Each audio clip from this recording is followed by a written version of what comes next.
Chapter 2192. His body was pierced through, and he raised. Z. Even with such a fatal injury, Z didn't show any pain on his face. Strictly speaking, Z wasn't a pure human being. There was no blood coming out from the hand that pierced through his body, only some sparks. "You're not Kaz. Who are you?" "You don't need to know." The woman's voice sounded again. "You know I'm here to kill you. That's enough." After that, Iron Man Kaz reached out his other hand to grab his head. However, Z blocked the hand that was about to crush his head with one hand. Yes, he blocked the hand and was in a stalemate with it. He even started to pull out the hand that pierced into his body. Seeing the powerful arm being pulled out bit by bit, the woman's voice was filled with disbelief. "Impossible.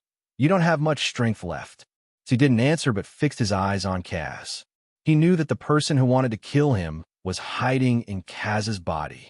Instantly, Z bent his body and stepped on Kaz's chest.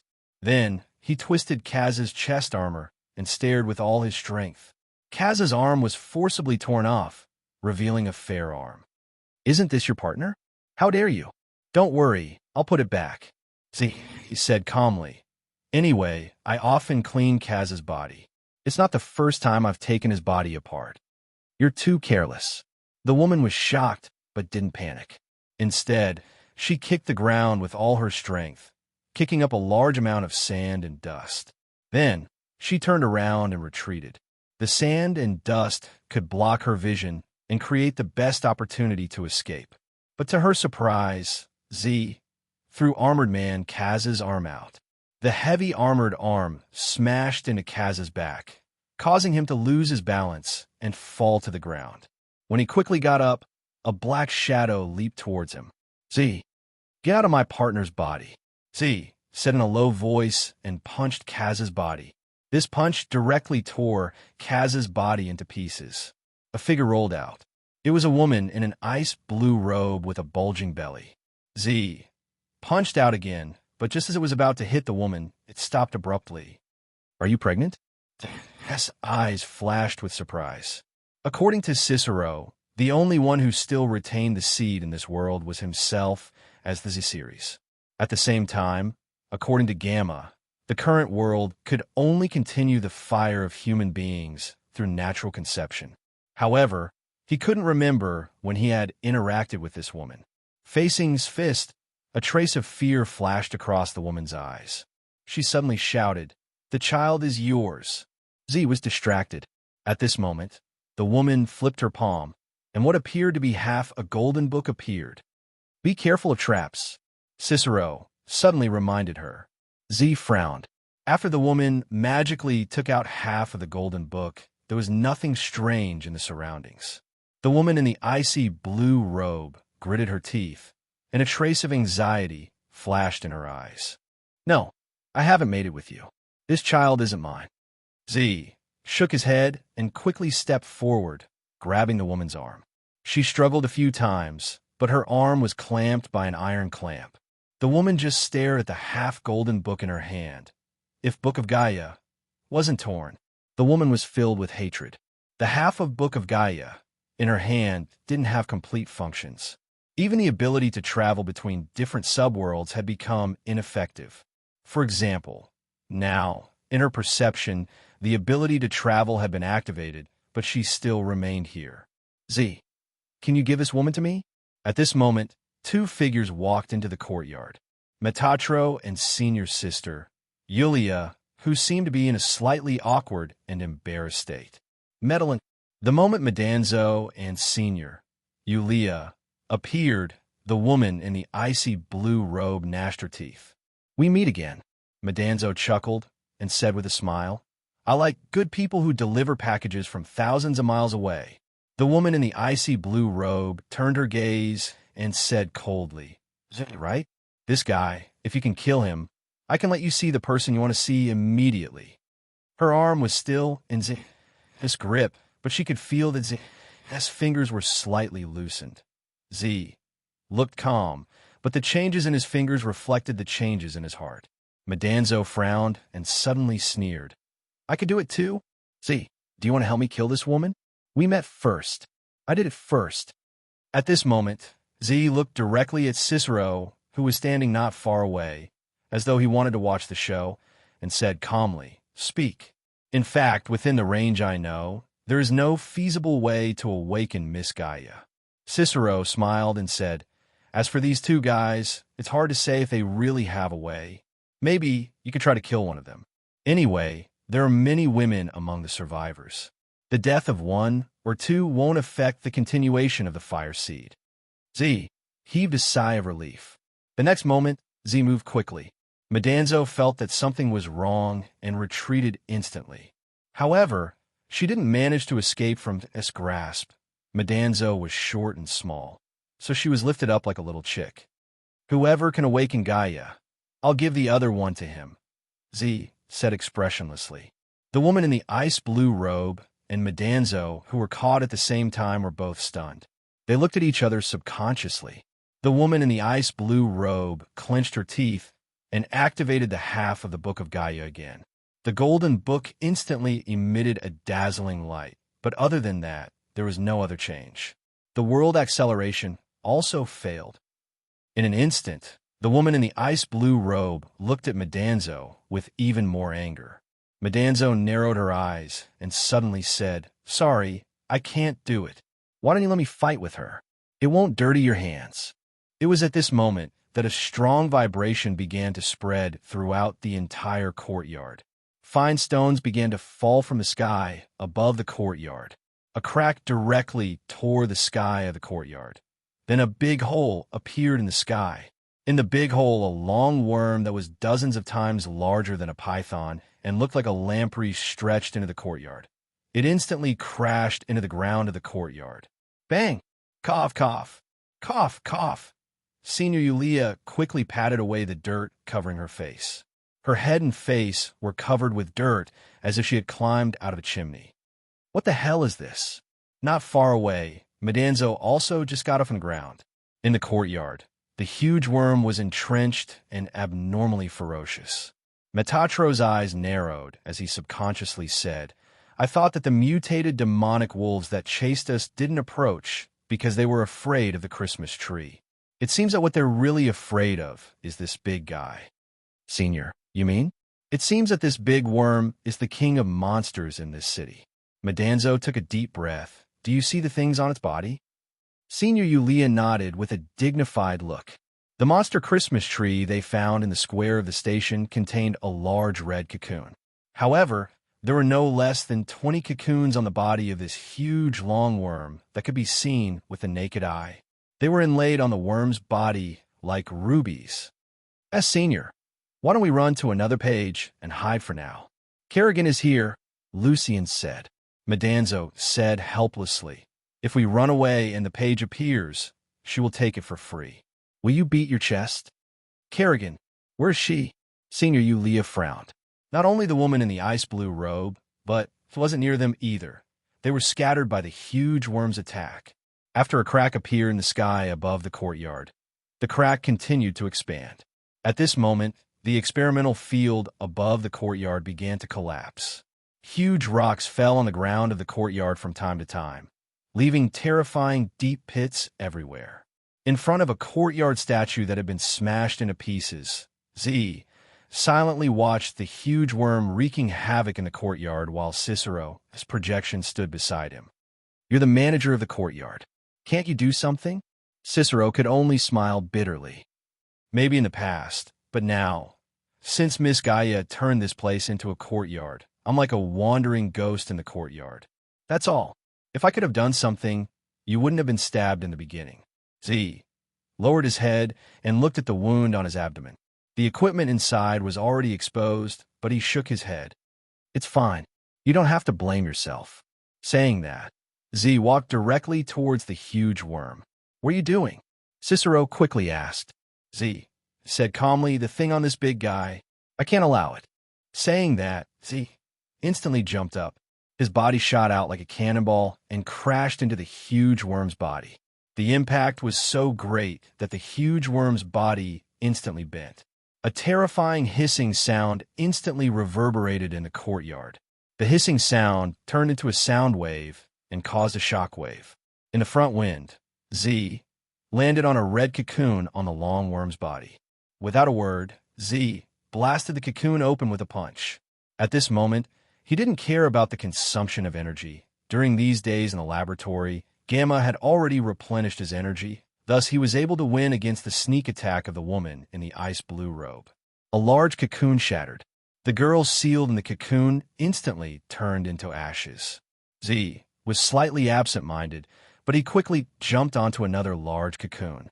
As the source of energy in its body was being destroyed, the gigantic worm was instantly enraged. Its round mouth, which was lined with rows of densely packed teeth, began to move.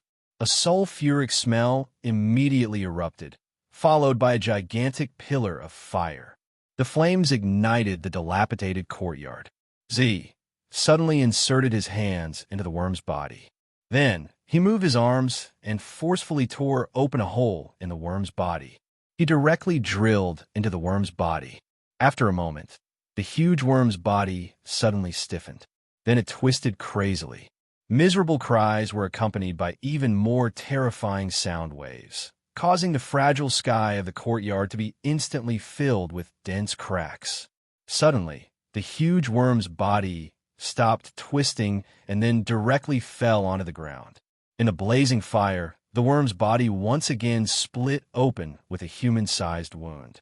He bathed in blood and walked out of the strange worm's body, and dragged out a large red cocoon. Z placed his palm on the red cocoon and said softly, "I'll immediately release you." A shout came from the blazing forest. Z turned around and saw a figure staggered over from the blazing fire. It was Remia, who was supposed to leave. The girl's shoulder was injured and a lot of blood flowed out. She covered the wound on her shoulder and staggered over. "You should have left." Z was silent for a moment. The girl shook her head. "I already walked to the platform, but I met Mr. Katz. Then Mr. Katz suddenly grabbed me."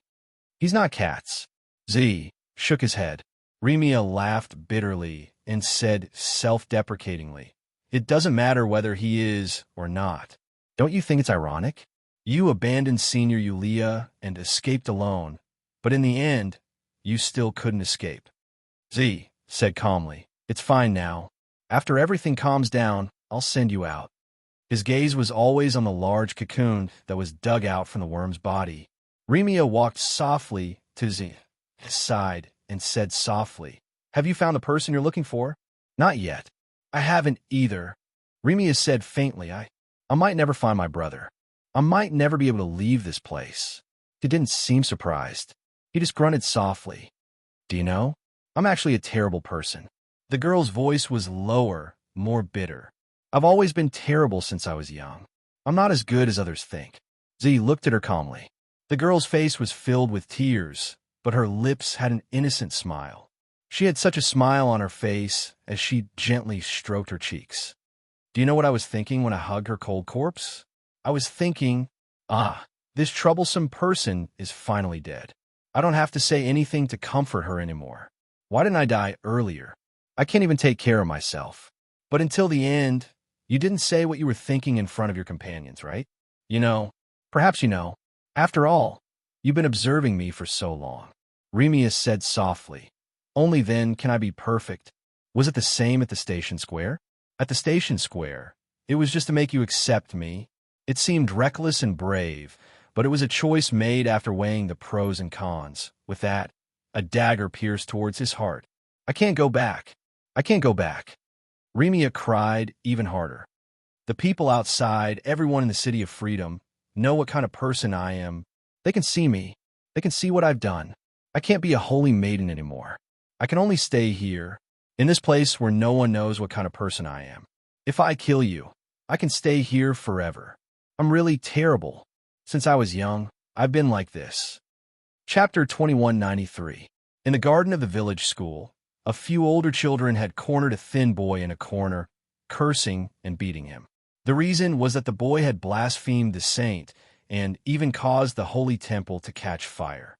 This was the saint's punishment for the village. Since that day, many adults prayed hard, but the effect was not as good as before. The adults said that it was Dasher's doing.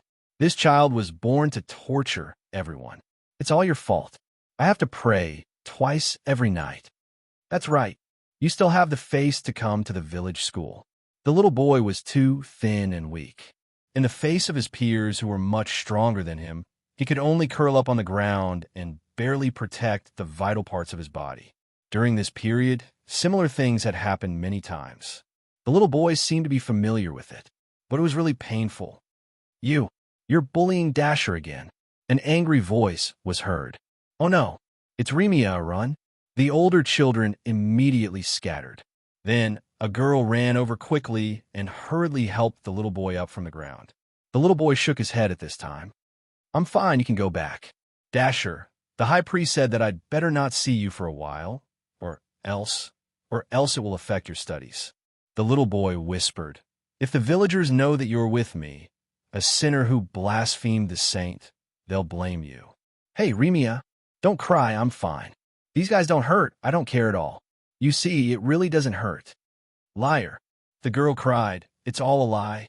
It's obviously blasphemy. Remia. The little boy's voice suddenly became heavy and interrupted the girl. Remember, it's me who climbed up the statue, not you. You're the candidate of the Holy Maiden. You'll become the Holy Maiden, the perfect Holy Maiden. Dasher, I should go. The little boy said quickly. The Holy Temple seems to be repaired soon. During the reopening ceremony, I'll go to see you. At that time, you'll be loved and respected by the villagers. Her lips trembled. There were some words that she could not say. How should she respond? How should she confess? How should she tell Dasher, who had suffered everything and would face more in the future, that she was the one who had pushed everything to him in the first place? He couldn't say it. He couldn't say it. He was completely speechless. He was such a terrible person who was full of lies. I will become a holy maiden. No matter how difficult the path ahead is, no matter what method I have to use, I will become a holy maiden. I will. I can't do it. The dagger stabbed into Z's chest crazily, and the girl's chaotic and hurried roars were heard. Why are you acting like you don't care? Why did he have to pretend that he didn't when he clearly knew? Why are you looking at me so expectantly? Why force me to be a dishonest person? Why can't I be a holy maiden candidate? Why can't I lie? Why is it that even I don't know which one of my words is true and which one is false? Who am I? Who am I? Who am I? The dagger was stabbed and pulled out, and then stabbed again after it was pulled out, stabbing the chest that would not bleed, stabbing into the eyes that had witnessed his sins and lies. I'm clearly such a person. Why did you save me? Why are you still pretending that you don't know anything and traveling with me? Why can't you hate me from the beginning? Why can't you leave me in the lurch? Why? Don't look at me. Don't look at me like that. Don't always have expectations of me. Don't look at me like that. I don't want to respond. I don't want to respond. Lying is too tiring. I'm really, really tired. I'm really, really tired. She stopped.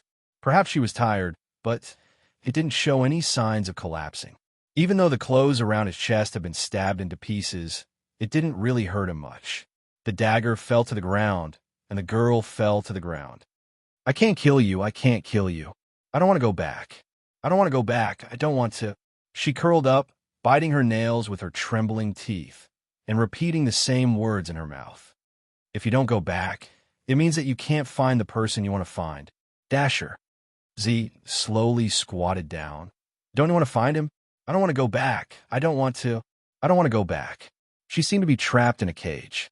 She couldn't see, hear, feel, or even herself.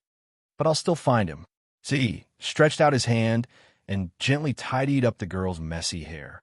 If you want to stay here, then stay here. Because even I can't tell if you hope to find Dasher or if you hope to never see him again. Maybe what you should really find is yourself. Z withdrew his hand and slowly stood up. His eyes focused, and he looked to one side. At this moment, he saw the woman in the ice blue robe. Compared to before, the woman's expression was much more relaxed. The other half of the golden book was floating in the woman's palm. What a waste. What a waste. The woman looked at the unconscious girl on the ground and said indifferently, You had such a good chance, but you wasted this time. Z frowned and thought for a while. She should be influenced by you like Kaz by some means. The woman in the ice blue robe chuckled. The influence is real, but the means? For this child, I don't even need to use any means. It's just a few words. If my words are the devil's temptation, then she is the fallen one who is willing to jump into hell. I didn't force her. You don't know, right? Before I came to find you, Remia had killed all your companions. The survivor's woman, Gamma, and your companions. Zin sighed slowly. I rarely hate a person, especially since there are not many people in this world. I find that I really don't like you. Z appeared in front of the woman in the ice blue robe in a flash, but the woman calmly raised the half of the golden book in her hand. This half of the Book of Gaia seemed to have recovered its spiritual side. This time, the moment it burst out its brilliance, something strange happened. With it, I can rewrite the fate of the characters in the book at will. The woman in the ice blue robe sneered. Even if I can't decide the fate of the protagonist, I can still influence your behavior. For example, I can make you pause temporarily. Circles of light spread out, and as the light spread, this body began to age at a speed visible to the naked eye. As a human, his skin quickly lost its moisture and became dull. At the same time, various parts in his body suddenly emitted a harsh sound, that kind of tight, rusty friction sound. He even struggled to raise his arm. It's just a partial fast-forward of your time. Fast forward to the ending state. The woman in the ice blue robe showed a satisfied smile. It seems that your best fate is to age your body, stop functioning, and finally become a pile of scrap iron. His lips were opening with difficulty, but it was more like it was difficult to pry open. He had lost the ability to move normally, and the energy in his body that had been charged by Gamma was almost gone at this moment. But the light pattern stopped at this moment. The woman in the ice blue robe closed the book in her hand, then took out a short sword with a beautiful scabbard and slowly pulled it out. Of course, I won't let you speed up the ending and die. I don't want this world to start over again. So, I can only kill you personally. The page is mine. Holding the short sword high, the woman suddenly stabbed it in between his eyebrows in excitement. An enormous black shadow also descended from the shattered sky above the courtyard at this time. Or perhaps it swooped down, accompanied by an urgent cry. Your Highness! The huge black shadow fell. It was a huge toad the size of half a car. When the woman in the icy blue robe saw this, she subconsciously raised the Book of Gaia in her hand. The book's light burst out, but this time there were no light patterns. This meant that the Book of Gaia had become ineffective again. Damn it! At this time it actually... Bang! The huge toad, Taramaru, fell directly to the ground, knocking the woman in the ice blue robe out in an instant. He landed, bounced up again, and landed on the ground. After a few times, he finally hit a tree trunk, and even his neck was bent. The woman in the ice blue robe's eyes widened with anger and disbelief, but she still didn't move. At the same time, a figure fell from Taramaru's back. Miss Gamma. After falling to the ground, Taramaru could no longer get up. He lost his movement. As for Gamma, she struggled to get up and staggered to the side of Z. It was like a rusty statue for 100 years. Gamma, Gamma, Ma, I will fix it, I will. Gamma held the face full of wrinkles in front of her in panic. You still have to find Gaia. You can't die. I won't allow you to die in front of me. You can't. We still have to do actual combat training. This is what you owe me. Remember, this is what you owe me. This is what you owe me. At this time, Miss Gamma resolutely stood on her tiptoes and printed on his dry and cracked lips. For a long time, Miss Gamma's eyelids began to tremble and close little by little. She leaned into Z's arms and didn't move again. In the dilapidated courtyard, the raging fire was gradually extinguished. In the barren forest, two figures hurried over. Metatro and senior sister, Yulia. Remia curled up on the ground like a puppet. Taramaru couldn't see any signs of breathing at all. As for the woman in the ice blue robe, not far away, her body was hanging upside down, her neck was twisted, and it was obvious that she was dead. Z stood motionless. His lips would occasionally move slightly, as if he wanted to say something. Gamma leaned against the foot of it. She seemed to have just fallen asleep. It seems we are late. Yulia was silent for a while. I didn't expect it to end like this. It was hard for her to imagine that things would end in this way. How could things end in this way? Z was clearly created in the appearance of the boss. At this time, Madanzo walked towards the woman in the ice-blue robe without saying a word. Half of the Book of Gaia was scattered on the ground next to the woman's arm. Madanzo shook his head. Maybe even you didn't think it would be like this. Morgan. After that, he sighed softly. As if it was a habit of his body, Madanzo suddenly drew a cross in front of his chest and murmured, "May all hatred also dissipate in the dust. The mistakes that the kingdom of heaven once made will naturally be borne by it." After taking a slow breath, Madanzo bent down to pick up the half of the Book of Gaia on the ground. But at this moment, the half of the Book of Gaia suddenly seemed to be absorbed by something and quickly rushed into the sky. Madanzo frowned subconsciously and raised his head in shock. Above the shattered sky of the courtyard, there was actually a figure standing there. It was a woman wearing a black evening gown. Her face was seductive and languid, and her beauty was unparalleled. "Miss Yuyi." Suddenly, Senior Yulia let out a cry of surprise. The moment she saw the woman in the black evening dress in the sky, she subconsciously walked forward. But Senior Yulia quickly stopped in her tracks, and her expression changed slightly. She exclaimed again, "You are the sage of the free city." The woman in the black evening dress in the sky had her eyes fixed on Madanzo. The woman's face began to smile, and she slowly said, "Long time no see, Sir Metatron." "Lily, right?" Madanzo sneered at this time.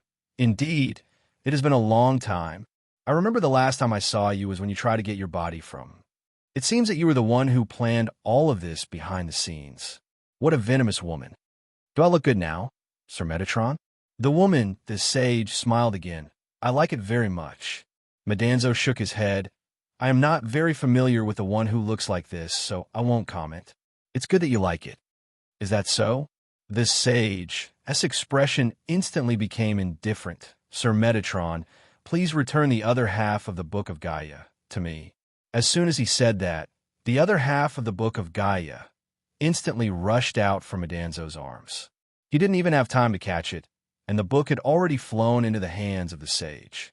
"Morgan, what a useless guy. I have already given her the Book of Gaia to use."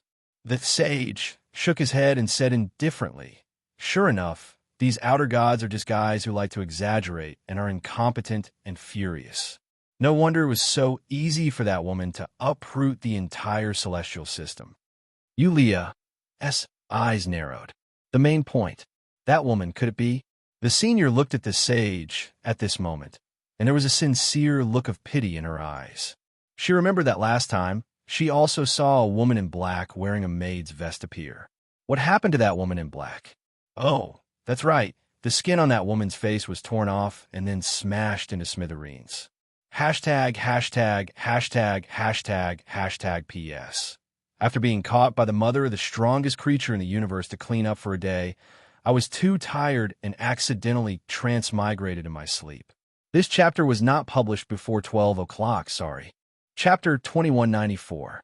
Hearing Lily's disdain for the Celtic gods that Kerrigan once belonged to, Madanzo did not seem to have any intention of refuting. He just looked at Lily's appearance again and suddenly asked curiously, "Lily, I'm not interested in the agreement between you and the Palace of Blazing Heaven. I'm just curious. You're still using her appearance to wander around. Aren't you afraid that she'll come to find you one day? She's very stingy, you know. If she wanted to find me, she would have found me long ago." The sage chuckled. "As for the future, who knows what will happen in the future? Seeing how confident you are, I'm relieved." Madanzo nodded and immediately said, "I can feel that this page world is shaking. I'm afraid that the pages here will appear soon, right? If it were me, I would also pick this time to harvest leeks. But the problem is, I don't understand why you're doing so many tricks behind my back. If even you can't guess it, I don't intend to tell you, Lord Metatron. The sage Lily sneered and directly combined the 2 pages of the Book of Gaia into one. You'll stay in this world forever. After saying that, the sage Lily in the sky instantly looked at Z and then slowly extended her finger. Her finger pointed in the air and shot a black light directly at the decaying. With the restored Book of Gaia, she was no longer restricted by the page world's power and became unscrupulous. Medanzo's eyes narrowed, but it was too late to make a move. Moreover, if she really made a move, the consciousness that followed Celia into the Book of Gaia's inner world would disappear completely. Between gains and losses, it seemed that it was better to wait and see. But there were always accidents. Seeing that the sage Lily made a move, Senior Yulia rushed in front of Z and opened her hands. Yulia, you're crazy. Medanzo was shocked. What was wrong with this woman who was always afraid of death and had the temperament of a queen? But as if she didn't hear him, she gritted her teeth and closed her eyes, shouting angrily, You can call me whatever you want. Little fairy, if you don't come out now, your brother will be killed. Your favorite brother. The black light instantly pierced through Yulia's shoulder, but it didn't disappear. Instead, it went straight for Z's heart. In the blink of an eye, the shattered courtyard burst into brilliant light. The black light that was about to pierce through the was annihilated instantly. The sage Lily frowned slightly. She saw that the fire in the broken courtyard had been extinguished, and the spring aura began to glow. Everything that was burned was recovering quickly. Even the broken dome of the courtyard was recovering at this time. The sage Lily felt a chill in her heart. She turned around abruptly. She saw that a little girl had appeared behind her. The girl closed her eyes slightly and was slowly opening them at this time. Brother, seeing this, the sage Lily's brows suddenly relaxed. She chuckled and took out the intact Book of Gaia. Then, she took out a black cross sword from the pages of the book. If I can't kill him, then I'll try to kill you. Lily sneered and said, If you can kill him, then the rest of the pages will be much more convenient. The black cross stabbed toward the little girl who had just recovered. Facing the sharp stab, the little girl suddenly waved her hand, and an air wall condensed like a whirlpool and sucked the tip of the sword.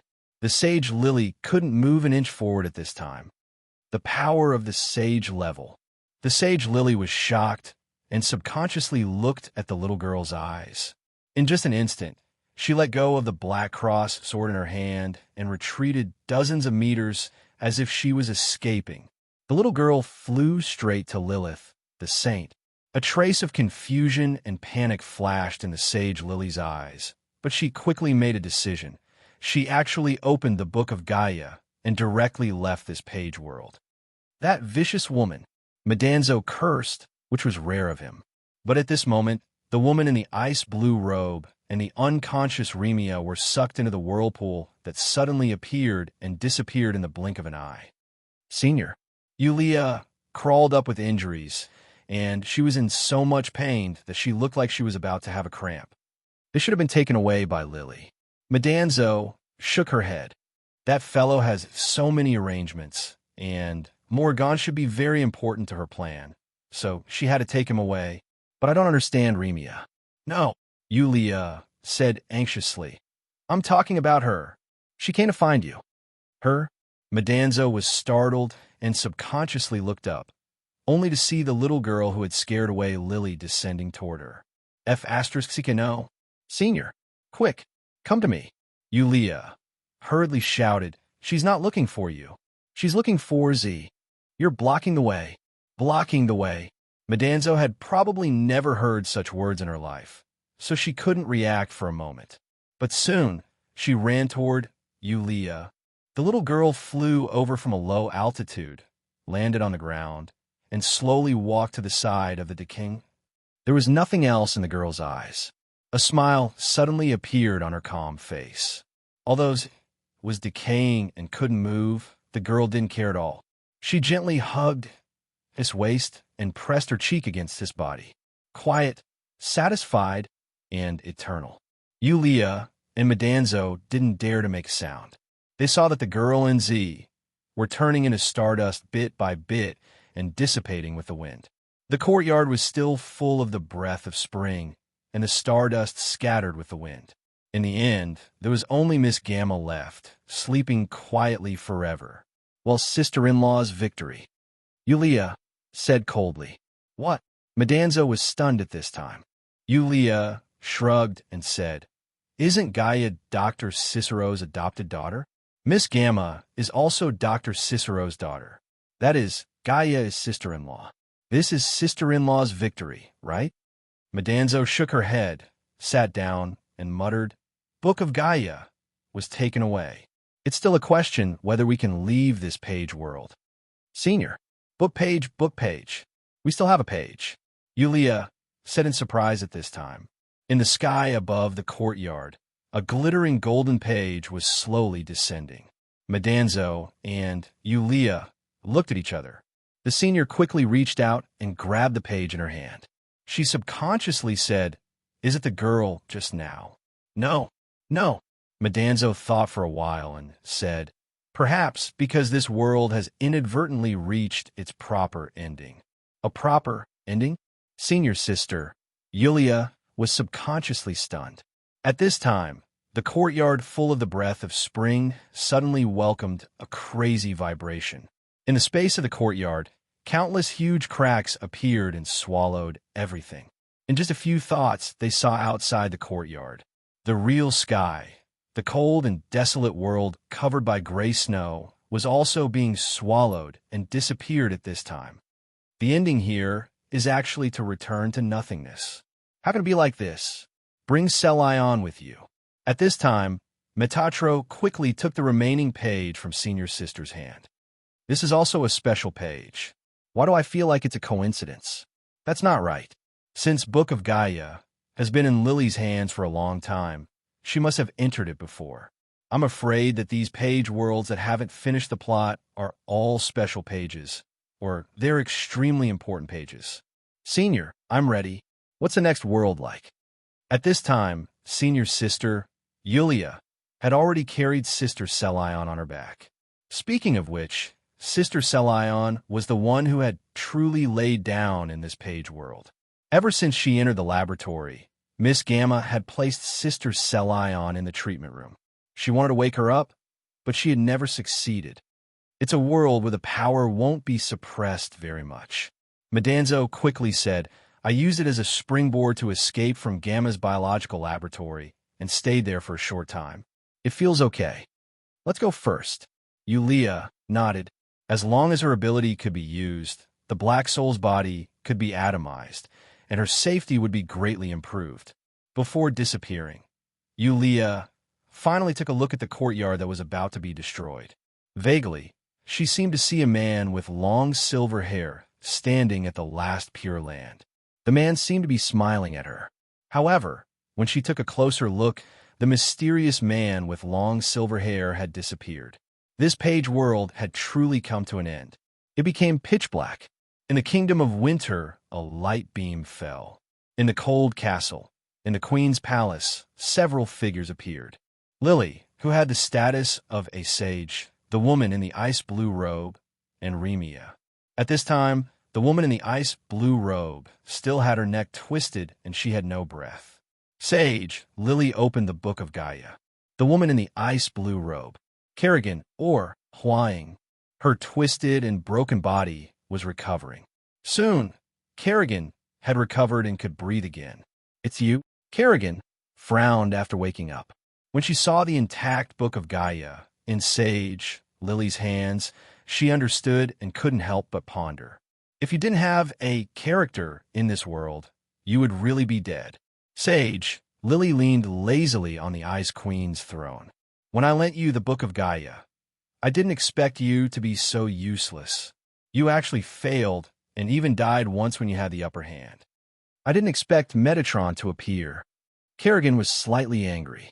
This is your responsibility. Don't you know how dangerous Metatron is?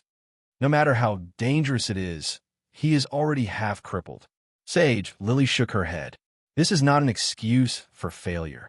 Listen, if you weren't the queen of this world, I wouldn't have saved you. You even lost half of the Book of Gaia. Kerrigan was silent. She couldn't defeat Lily, who had the appearance of the woman she hated the most, especially when the Book of Gaia was back in her hands. Time passed. Lily suddenly said, I can feel her presence here. If I'm not wrong, it should be the girl called Jahan. Kerrigan thought for a while and said, didn't that archangel want to borrow the sage's father? So longing for his daughter and use the hatred and obsession she left behind before she ascended to heaven as nourishment to recreate her as a sage? Later, I don't know what happened, but this girl walked out of the painting. You don't have to tell me. I know. Sage, Lily nodded indifferently. Then, she threw the Book of Gaia to Kerrigan again. She instinctively took the Book of Gaia, but looked at Lily in surprise. You? I can summon the book back at any time, Lily said indifferently. But without the book, you might not even be able to deal with an illusion of her. Don't worry. This time, there's an additional important page and a special page in the Book of Gaia. Its functions have been improved, and it should be enough for you to use. Kerrigan's gaze froze, and her expression was cold. Don't let hatred blind your eyes. Lily ran her fingers through her hair. Unless your brute force is so strong that you can overturn the entire kingdom of heaven in an instant, you should use your brain more when facing that woman, even if it's just an incomplete illusion of her. You don't plan to stay here? Kerrigan frowned. Sage, Lily said indifferently. I'm conquering the last world. I'll always be there, so I don't have time to care about you.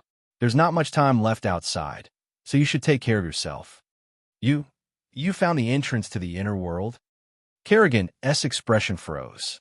However, the figure of the saint, Lilith, was gradually fading away from the throne at this time. Lily, Kerrigan snorted and slowly walked to the throne. Her gaze was cold. Everything in the kingdom of heaven. I won't let it go. Stand up. Class dismissed. Goodbye, teacher, Qing Tian. Goodbye, students. A satisfied smile appeared on Qing Tian's face. Then, she opened the door and left. The students on the way would also greet her, while greet another teacher. The most beautiful woman in the school, the most popular woman among the male students. Hello, teacher Qing Tian. Oh, hello. Qing Tian greeted her a little cautiously, but it was difficult to look away from her face. He had no choice but to push up his glasses. What's wrong? You seem to have something on your mind? The woman smiled and said, Is it something in class? Yes, I guess so. Qing Tian nodded. The woman said, I heard that a student in your class applied to drop out. Is that true? Yes. Qing Tian nodded and then sighed. I recently met with the student's guardian. It's her brother, but I don't know what to say. Her brother doesn't seem to care much about this matter. The woman suddenly grabbed his hand and said softly, If you don't mind, I can be your confidant, teacher Qing Tian. Oh, okay, Qing Tian said in a daze. Teacher Lily, you're so beautiful.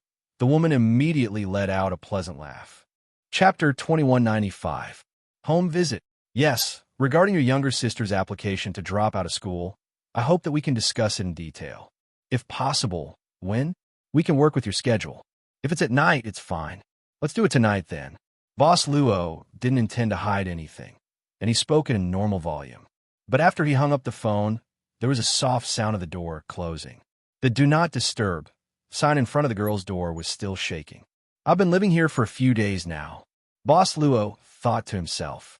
However, the expansion at the edge of the town was not much. It was probably only 1 or 2 meters. He came to the door of the girl's room and knocked. Is there anything you want to eat tonight? As usual, there was no response.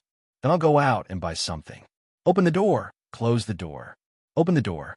The girl cautiously poked her head out. Then, she shifted her gaze and tiptoed out. At this time, the girl had wrapped herself in a headscarf, put on a pair of sunglasses, and a mask. She also carried an oversized tote backpack and an umbrella. She was going to wander during the home visit. What's your name? Sorry, it's just my instinctive reaction. Yulia smiled embarrassedly and then stomped the ground hard. When she found that it was really the ground and not an illusion, she immediately felt relieved. The descent this time was not too bad as it directly landed on the ground. through the only remaining special page. His current location seemed to be somewhere near the coastline. At this time, they were on a cliff by the seaside. Below them, they could see a small town. Indeed, as Madanzo had said, the suppression of this page world wasn't that serious. Yulia even felt as if she had gotten rid of her shackles. At the very least, she was able to turn her black soul into mist, and her safety was guaranteed. It's still early. We should be able to reach the town below before nightfall. Madanzo looked around and quickly said, "Try not to stay in one place for too long. Lily is much harder to deal with in Kerrigan." Yulia finally had the time to gossip. "Senior, what's the background of this Lily Sea? It seems that you two are very familiar with each other." "I'm not familiar with it. I've never tried it before." Madanzo shrugged. "Never tried? What the hell do you mean by never tried?" Senior sister, Yulia, opened her mouth wide. This senior, 11th beginning, should be a veteran black soul spy, hiding in heaven. When he was in the Wraith Realm, the six-wing form he displayed was suspected to be a member of the Blazing Angels. However, senior sister, Yulia, had never heard of a blazing angel with the name Metatron among the forces of the giant heavenly kingdom when she was wandering in the dimensional void. Even if I tell you about Lily C now, there are many things you don't understand. Madanzo shook her head again. "It's not that I don't want to tell you, but there are too many legends about her. Even I can't find the source of her legends." Yulia's heart skipped a beat. "Too many legends?" Madanzo said meaningfully. "The path of unification isn't easy, but the more legends there are, the wider the spread. I don't know where she learned this evil path from, but she managed to become a saint by accident. However, I think what she wants the most is a real physical body." Yulia nodded as if she understood something. She took Sister Celine from Madanzo and carried her on her back. Madanzo walked in front and held the only special page on their side. She seemed to be reading it. The senior opened her mouth. She also wanted to see the content of the page. "You want to see it?" Madanzo suddenly turned around. Yulia shook her head immediately. She said that the more one knew, the faster one would die. This was the eternal truth of the void dimension. However, Madanzo threw the page to Yulia and said with a smile, "It's okay. Just say that I asked you to see it." "Oh, it's indeed different to have a big boss looking after you." Senior sister, Yulia, directly took the page and lowered her head to take a look. Then she was dumbfounded. This was because this time the page didn't have those words that she couldn't understand, but she could understand the meaning behind them. "Senpai, this..." Yulia looked at Madanzo subconsciously. Madanzo shrugged and scratched her head. "It's the same as the 2 pages you gave me before. There's nothing written on it. Perhaps only by finding all the pages and putting them into the complete Book of Gaia will there be changes. It seems that Lily really found an incredible void artifact this time. I just don't know where she got it from. Yeah, the Book of Gaia is too strange." Yulia nodded with a sigh. However, she was hesitant. This Senpai 11 didn't seem to have seen the contents of the 2 pages. In other words, she was the only one who saw the contents of the 2 pages? But why didn't the 3rd page appear this time? The 3 people silently walked toward the small town under the cliff. "By the way, what's your original name? Why did you appear as Yulia?"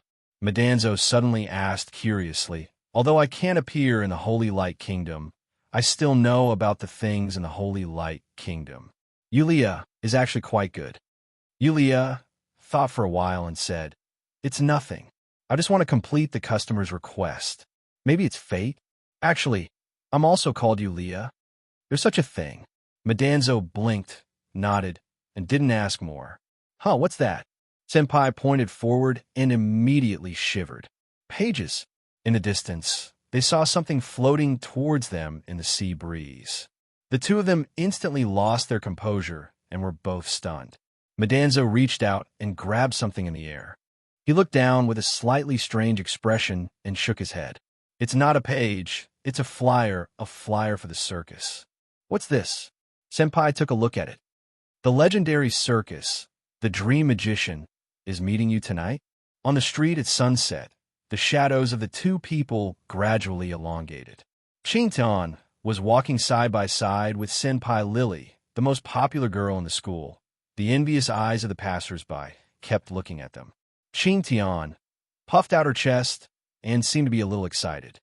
Senpai Chintian, it seems to be here, right? Oh, let me see, it's here.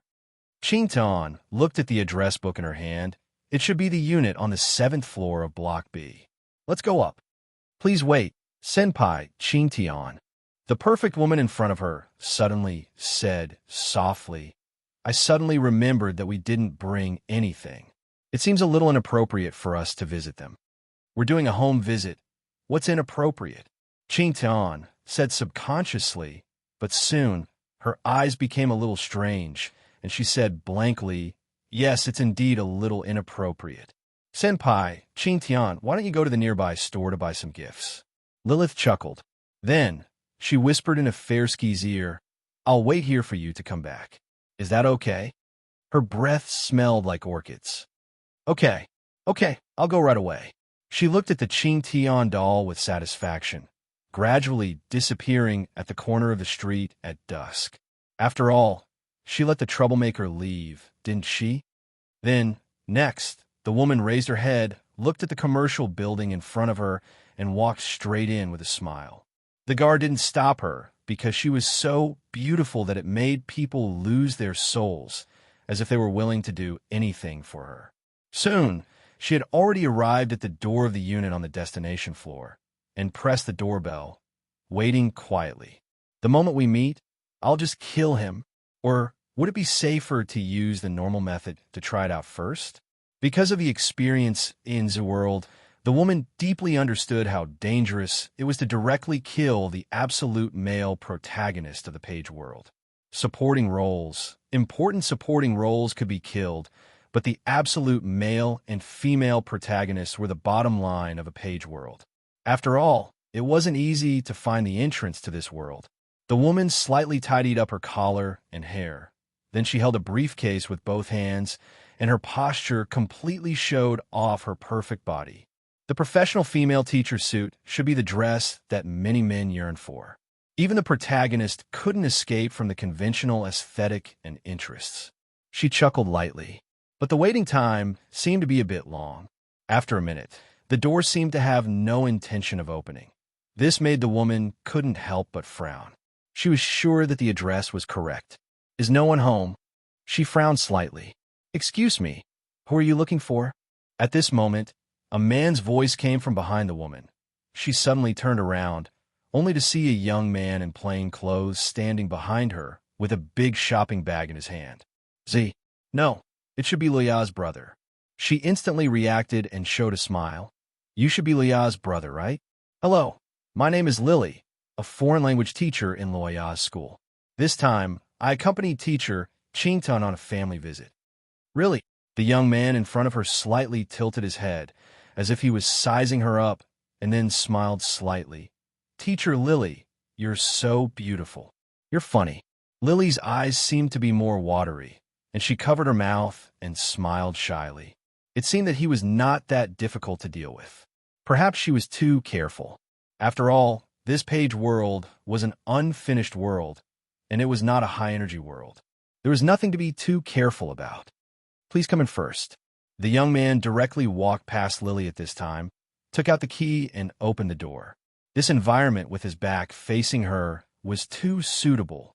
Lilith's eyes narrowed slightly. If she were to make a move like this, no, it was better to make a move now. In the briefcase, a delicate dagger slowly appeared, and the smile on the woman's face became wider. Suddenly, Lily, legend has it that you're Adam's first wife, right? Lily was stunned, and the hand holding the dagger suddenly stopped.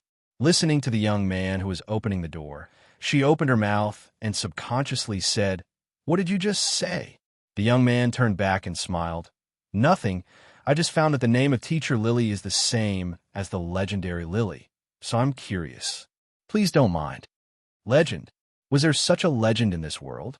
The woman's eyes flashed with doubt. She was a newcomer and didn't thoroughly study the historical background of this page world. But this page world was just the size of a small town. How could it be? Lily shook her head. It's just the first time I heard it, so I'm a little surprised. Please come in. The young man made a gesture of inviting her in. You don't need to take off your shoes. This is the basic courtesy. Lily giggled. At the entrance, she lifted her heel, supported herself against the wall, and slowly took off her high-heeled shoes. At this time, the tight-fitting skirt was squeezed out more perfect lines. But the young man had already entered the room, and it seemed that he didn't care about the benefits given by the woman at this time. Just sit anywhere you like, he said casually in the room. I'll pack up the things I just bought. Teacher Lily, please wait a moment. It's okay, you go ahead. The woman said softly, but she had already stood up, stepped on the heel of the other shoe, took it off, and walked into the room. In the semi-open kitchen, the young man was sorting out the supplies in a shopping bag. Lily looked around the room and asked casually, By the way, Luoya, is she at home? She's not in the room? The young man looked up and immediately thought for a while, if she's not in the room, she probably went out to wander. Wonder what? Lily couldn't help but be surprised. She suddenly remembered the description of Qin Tian, who had already met this brother. She didn't know how to describe this brother of Luoya's. It seemed that he didn't care about his sister's matter. She'll come back when she's hungry. The young man smiled, and then came out with a glass of water from the kitchen. Don't worry.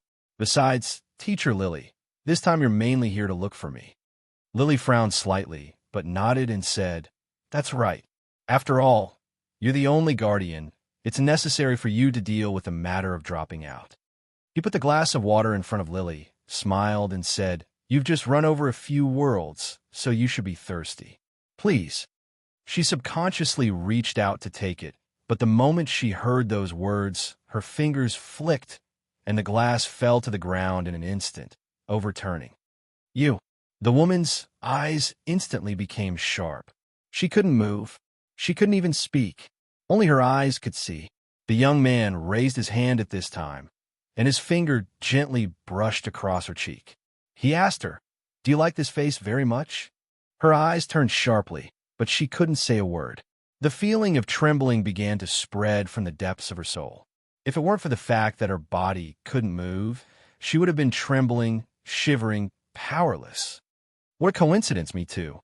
The young man smiled at this time. Tonight, stay for dinner, Teacher Lily. His finger moved away from Lily's face, and the woman suddenly regained all the senses in her body, but she had already collapsed to the ground. She looked up in horror. Even though she regained control of her body, she didn't even have the strength to get up at this time. The young man returned to the kitchen at this time.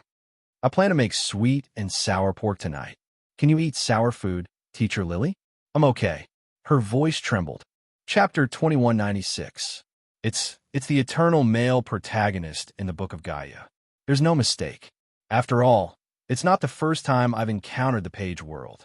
However, Teacher Lilith sat on the sofa in bewilderment.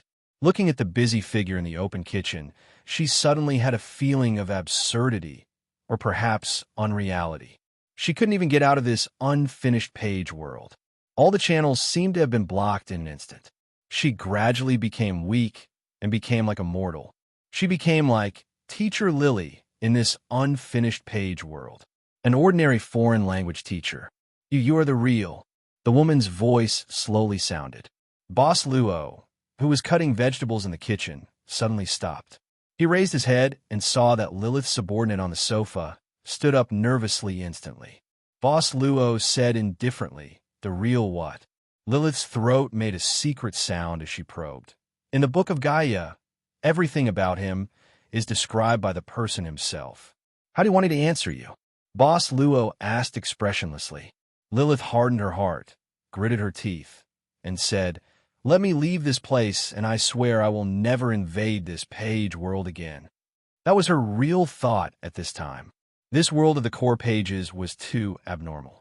She had never encountered a character in the pages that could directly counter the holder of the Book of Gaia, and it was this kind of overwhelming counter. Teacher Lilith, don't you want the pages of this world anymore? Boss Luo smiled at this time. If you never step here, it means you will never be able to complete the collection of the Book of Gaia. Are you willing? What do you mean? She couldn't help but be startled.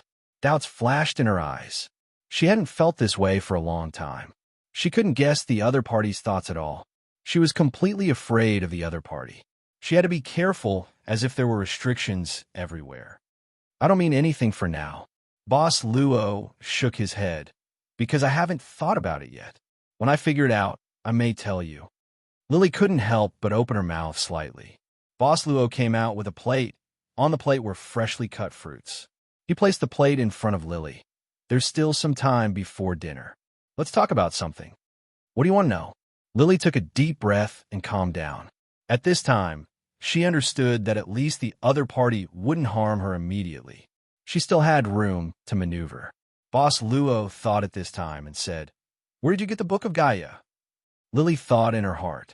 Boss Luo said calmly, "I have the ability to distinguish between truth and falsehood, and it's usually not bad.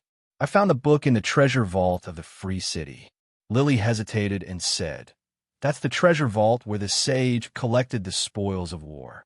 It was hidden in an inconspicuous corner." "Which battle's spoils of war?" "I don't know." Lily shook her head. "About the Book of Gaia, how much do you know?" Boss Luo asked again. "One page, one world, a semi-real world comparable to a subworld," Lilith said in a deep voice. "Every page world can even give birth to crystals that are similar to the origin units of subworlds. I'm afraid that even in the dimensional void, it would be a super treasure that the void giants would fight over." "The pages in the book, when you found it, were they already scattered?" "Yes." Lily nodded. "I spent a long time to collect a lot of pages and gradually restore the function of the Book of Gaia. Currently, I still lack some key pages." "Do you know who I am?" Boss Luo asked again at this time. In response to this question, Lily had to think carefully. In fact, she already had some guesses in her heart. "You are the real owner of the Book of Gaia?"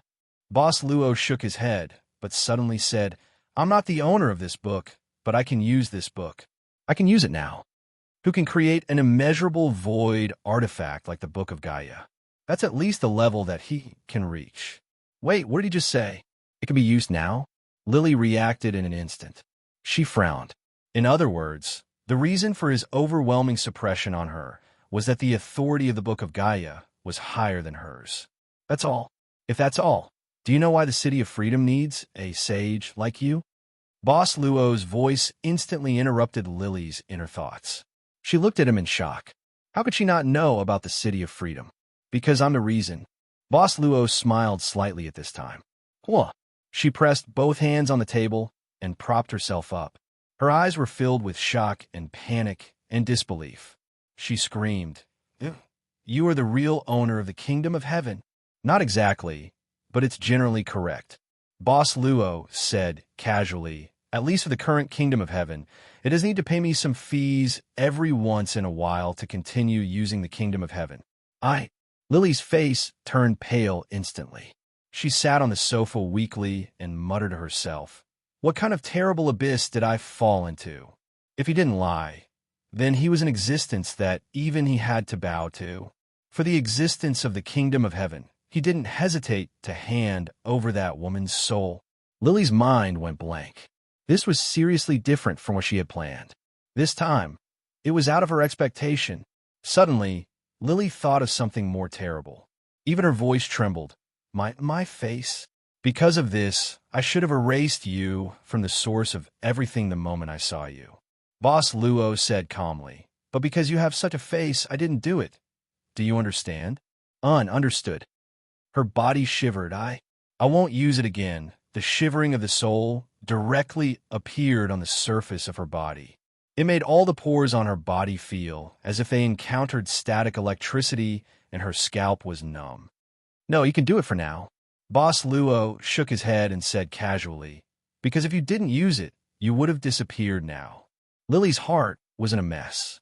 Boss Luo sighed again. "But if you continue to use it, my dissatisfaction with you will continue to accumulate. Then, maybe I'll destroy you in a way that you don't want to face at all. By the way, Miss Lily, have you ever tortured someone you hate? The kind that makes them feel more painful than death." Just these few words were enough to torture her. She only hoped that this would be an inadvertent nightmare. She would wake up soon. "You." Lily sighed slowly. Her heart was beating rapidly due to nervousness and panic. She said slowly, "What do you want me to do?" I said, "I haven't thought about it." "Are you kidding me?" The woman was almost driven crazy. She roared angrily, "If you have the ability, you can erase me now." Boss Luo nodded directly, "Yes." Lilith subconsciously looked at her own body and saw that starting from her legs, her body was slowly fading away. In that instant, she was pulled back from the edge of anger and fear. The disappearing had spread to the upper body. "No, no, don't make me disappear. I beg you. I'll do anything you want me to do. Don't make me disappear," Boss Luo said indifferently. I said, "If I don't erase you now, it will only accumulate my dissatisfaction with you. In the near future, I don't even know how to treat you. Getting rid of it earlier may be good for you. I don't care. I don't want to disappear. I don't want to disappear. You can accumulate dissatisfaction with me. You can torture me in the future, but I don't want to disappear." She was almost crazy. She screamed like a knife scratching the glass. The disappearing had crawled over her chest. Lily's fear had exceeded a certain limit. However, Boss Luo seemed to be indifferent. But this woman who planned everything behind the scenes, had an unusual stubbornness that was different from ordinary people. At the moment when she was about to disappear completely, Lily smiled. She used the appearance of the woman in her dreams, showing a trace of a sad but beautiful smile. Her eyes revealed sadness and reluctance. "Can you let me go, my master?" After she finished speaking, she closed her eyes and silently waited for her eternal death until she once again opened her eyes and discovered that the body that had already disappeared had now returned to normal. That terrifying man had returned to the kitchen. He didn't look at her and just said indifferently, "I don't know if I should congratulate you, Miss Lily, because it's the best ending for you to survive the promise." Thank. She almost used all her strength, but couldn't say a complete sentence. At this moment, Boss Luo raised his head and looked at the big screen TV in the living room. "Do you want to see one of your future?" Lilith didn't even have the time to calm down after surviving a calamity when her neck stiffly moved slowly. A long tunnel appeared on the television screen. There was light in front. The camera was moving closer to that faint light. She saw a welded iron door. On the iron door, there was only a palm-sized window. She could see what was inside the iron door. As if she felt something, Lily shook her head slightly and turned her face to the side, as if by doing so, she could distance herself from something terrible. Finally, the camera zoomed in. Through the palm-sized window, she could see clearly what was inside. That was something that could barely be called a creature. It was curled up in the corner of the stone room. Its hair was almost peeled off. Its skin was gray and bony. At this moment, it was shivering in a delirious state. It slowly turned its face. Half of the worm's corpse was hanging on its lips. The eyes that were deeply sunken in its eye sockets were reflected in Lily's pupils. It was her herself. "Impossible. It's not me. It's impossible." Lily instantly fell to the ground.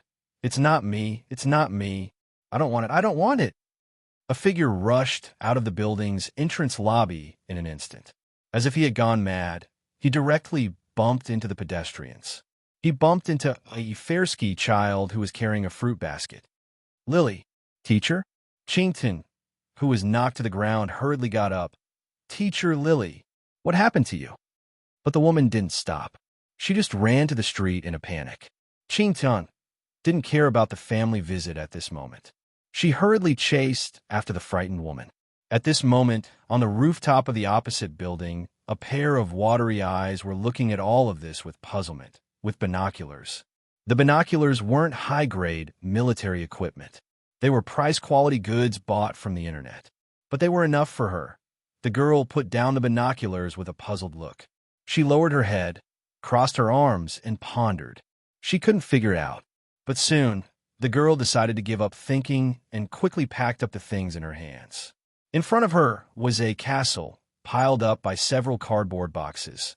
The rooftop of the opposite building was the destination of the girl's wandering. Here was her secret base.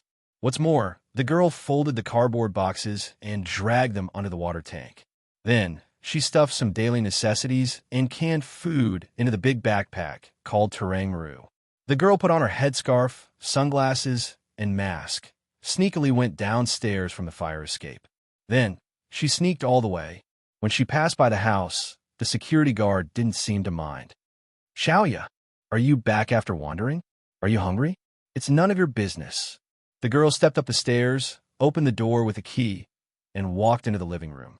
She saw her brother cooking something in front of the stove. A sour and sweet smell came to her nose. "You're back." Boss Luo smiled and said, "Go wash your hands first. It's almost time to eat." The girl came to the opposite of Boss Luo. She put her hands on the counter and asked curiously with her eyes wide open, "Brother, how did you do it? How did you scare that smug teacher Lily C? Don't you like teacher Lily C?" Boss Luo asked suddenly. The girl muttered, "Her face is nothing, but it's a pity that such a good face was matched with the wrong person." "You haven't answered me. What did you do to that woman?" "I accidentally told her a ghost story." Boss Luo chuckled. He dipped a spoon into the sweet and sour juice from the pot and sent it to the girl's mouth. "Have a taste." The girl's face was slightly red, and she was a little absent-minded. But soon, she gritted her teeth and said angrily, "I don't want to be fed." Then, the girl ran back to her room.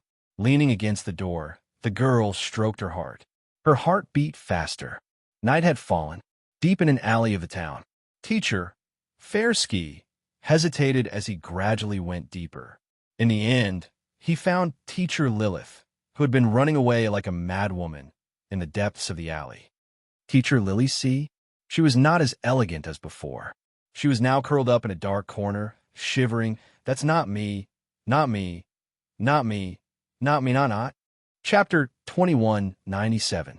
The hot coffee was bought from a vending machine on the side of the road. Teacher Qing Tian gave the canned coffee to Teacher Lily, wanting to make her feel better. "Teacher Lilith, what happened just now? Why did you suddenly?" Teacher Fairski frowned. "You didn't wait for me before coming here? Did something bad happen?" The woman held the warm coffee in her hand and slowly turned her head, looking at the head of the huge Qing Tian in front of her, and said coldly, "Teacher Qing Tian, do you often dream?" "Dream?" Teacher Qing Tian asked in surprise, "What dream?" "I'll dream of one or more versions of myself. I'll dream of one or more versions of myself. I'll dream of one or more versions of my life. In fact, I might even dream of one or more versions of myself in a different world." She stared into the Teru Bozu's eyes with a serious expression. "I don't remember." Teacher Qing Tian shook her head. "We can only remember very few dreams. Maybe we have had them before, but after waking up, we forget them completely." She nodded thoughtfully. At least this meant that Teacher Qing Tian was different from Luoya's brother. It still belonged to the role of an unfinished page. "Teacher Lilith, if you really encounter any danger, you must remember to tell me." Teacher Qing Tian said seriously, "We can call the police. We can't let criminals go free. I feel that Luoya's brother is strange. He is very dangerous." "Thank you for your concern. Teacher Lily shook her head. "I just accidentally stepped on a cockroach. I have some bad memories about cockroaches. That's why I lost my composure like that. It has nothing to do with the home visit. I haven't met Luoya's guardian yet." "I see." Teacher Qing Tian nodded. "Bad memories about cockroaches? What kind of bad memory could scare someone to such an extent?" "I'm much better now." Teacher Qing Tian took a deep breath and showed a slightly pale smile. "But I'm afraid we can't continue with the home visit." Teacher Qing Tian, "I'll leave the rest to you. I'm a little tired and want to go home to rest." "I'll send you back." Teacher Qing Tian quickly said, "The home visit can be done another day. I'm worried about you." It worked. Teacher Qing Tian. Lily looked at Teacher Qing Tian. Her charm that could make men fall head over heels for her was useful. Only when facing that person, it was useless. The scene of the future flashed in the woman's mind. She secretly decided that she would never let such a future happen. She would never let herself become a sewer creature. Never. They quickly checked into a hotel in a seaside town. After experiencing many page worlds, this seemed to be the most normal and peaceful start. This even made Yulia feel like she came to a seaside vacation. On the balcony facing the sea, Madanzo was looking at the flyer in her hand. The senior walked over with 2 orange sodas, took the flyer from Madanzo's hand, and asked curiously, "Senior, are you also interested in this kind of magic? This doesn't seem to be an ordinary circus." Madanzo took the orange soda, thought for a while, and said, "It's called the legendary circus. You should have inquired about it, right? You don't seem to be idle." Yulia shrugged her shoulders. The matter of gathering information was always going on. "I heard from the boss of the hotel that this legendary fantasy circus would only perform once every time they go to a place and then leave. No one knows how this circus appeared and how it left. It's only rumored that every spectator who watches the circus will never forget it for the rest of their lives. Suddenly appear and suddenly disappear." Madanzo frowned slightly. "Senior, what did you think?" Madanzo thought for a while and said, "Don't you think that this circus has been performing since the beginning? Mysterious appearance and mysterious disappearance is already a kind of magic in itself." "So," Yulia thought for a while and said, "this circus may be able to provide us with some clues. We should not be far from the central figure." Madanzo pondered and said, "There should be mutual attraction between the pages. It will inevitably bring us to the necessary place. I'll go out and inquire about this fantasy circus again." The senior stood up and suddenly said, "Senior, do you want to go together?" "I won't go." Madanzo shook her head. "I have other things to do. Let's start the countdown now. When the sun disappears from the sea level, come back here and gather." The fantasy circus traveled around the world.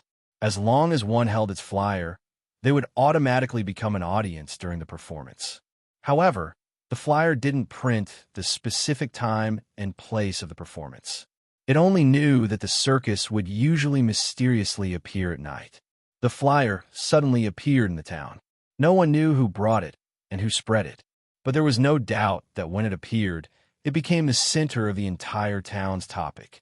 Senior sister, Yulia, spent most of the afternoon asking around, but she didn't manage to gather any particularly useful information.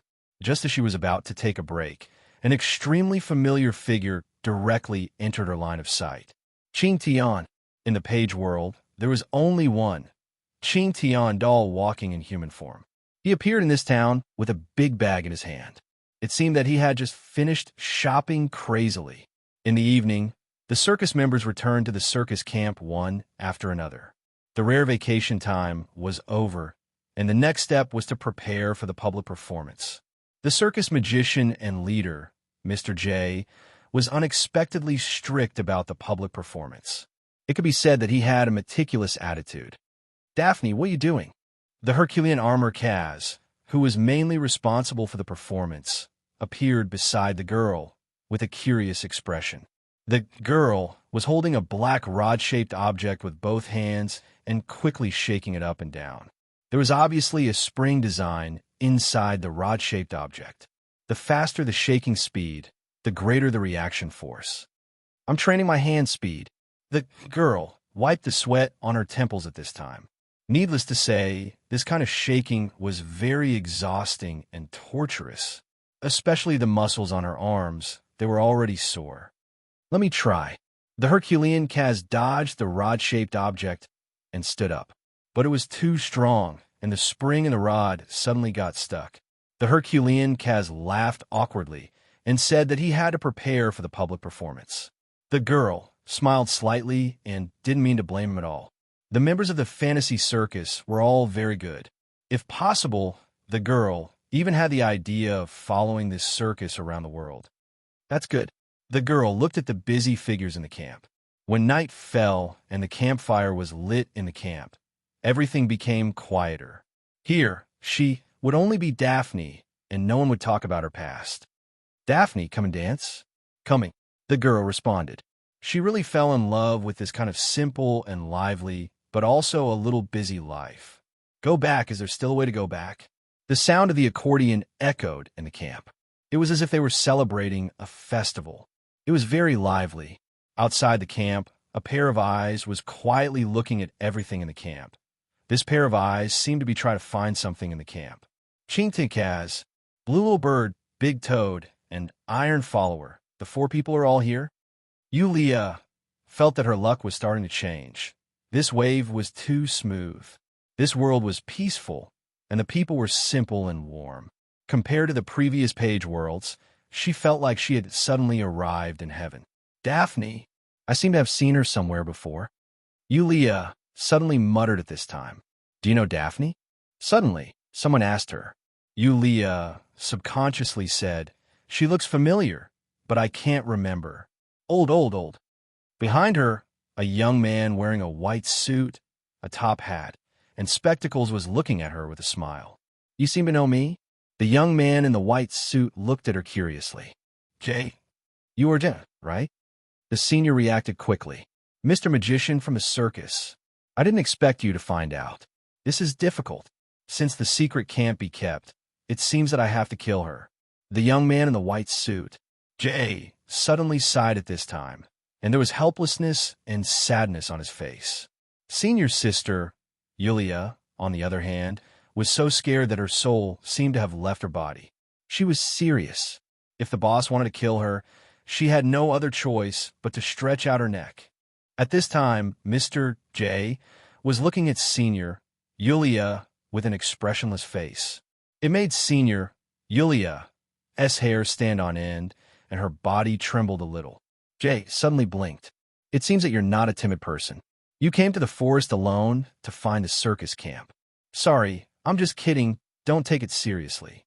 Boss, don't joke. You'll scare me to death. Yulia nodded with a hint of bitterness. The boss of the page world seems to be a little mischievous. Then, why are you here? A thought quickly flashed through Yulia's mind, and she immediately said with a sincere face, I want to join this fantasy circus. Join? Yes. Yulia said passionately. Since I was a child, I've been hearing the legend of this circus. I think about it every day and dream about it every night. I feel that the meaning of my life is to become a member of this circus.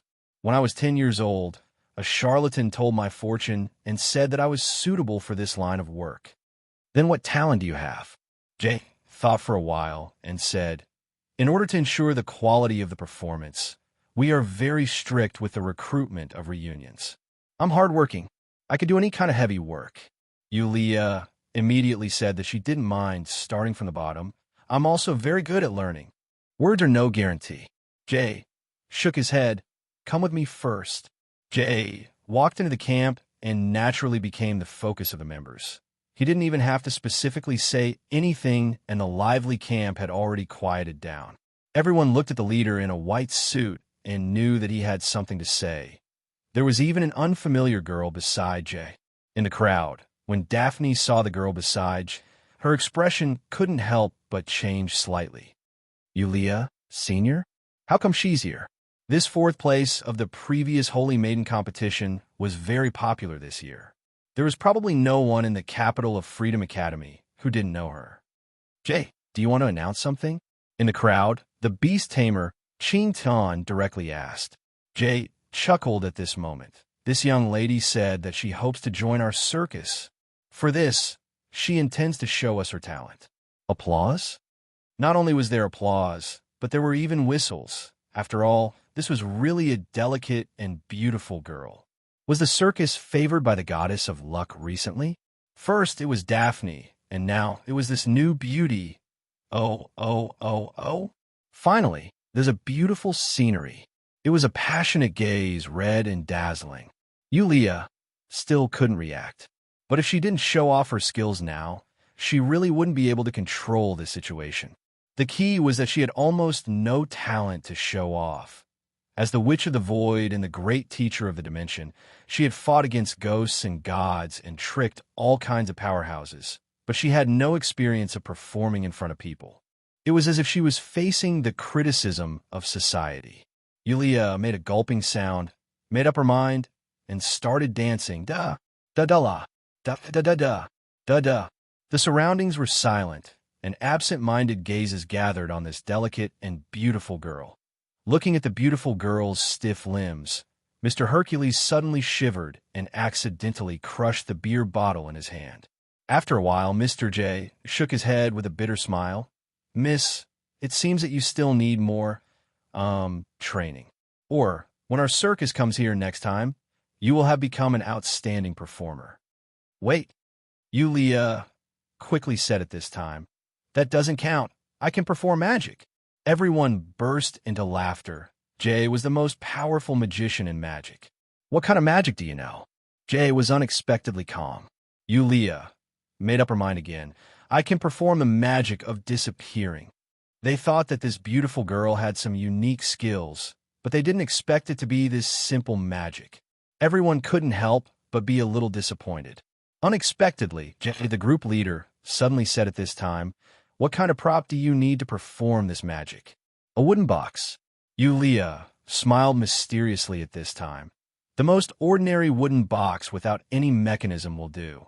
I will let you know what the real magic of disappearing is. Group leader? Promise her. Mr. J calmly ordered at this time. Hashtag, hashtag, hashtag, hashtag, hashtag, PS1. Red and dazed. The new white stone will also be more hardworking. PS2. Happy New Year. The error-free chapters of Trafford's Investors Club will continue to be updated in the bar. There are no advertisements in the website. Please bookmark and recommend the bar.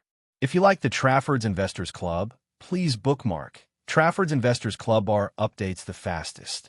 Chapter 2198. Is there really no problem? One of the circus members was holding a long sword. Even though it was an unsharpened sword, it was still very sharp. The girl's muffled voice came from the box, saying that it was time to start.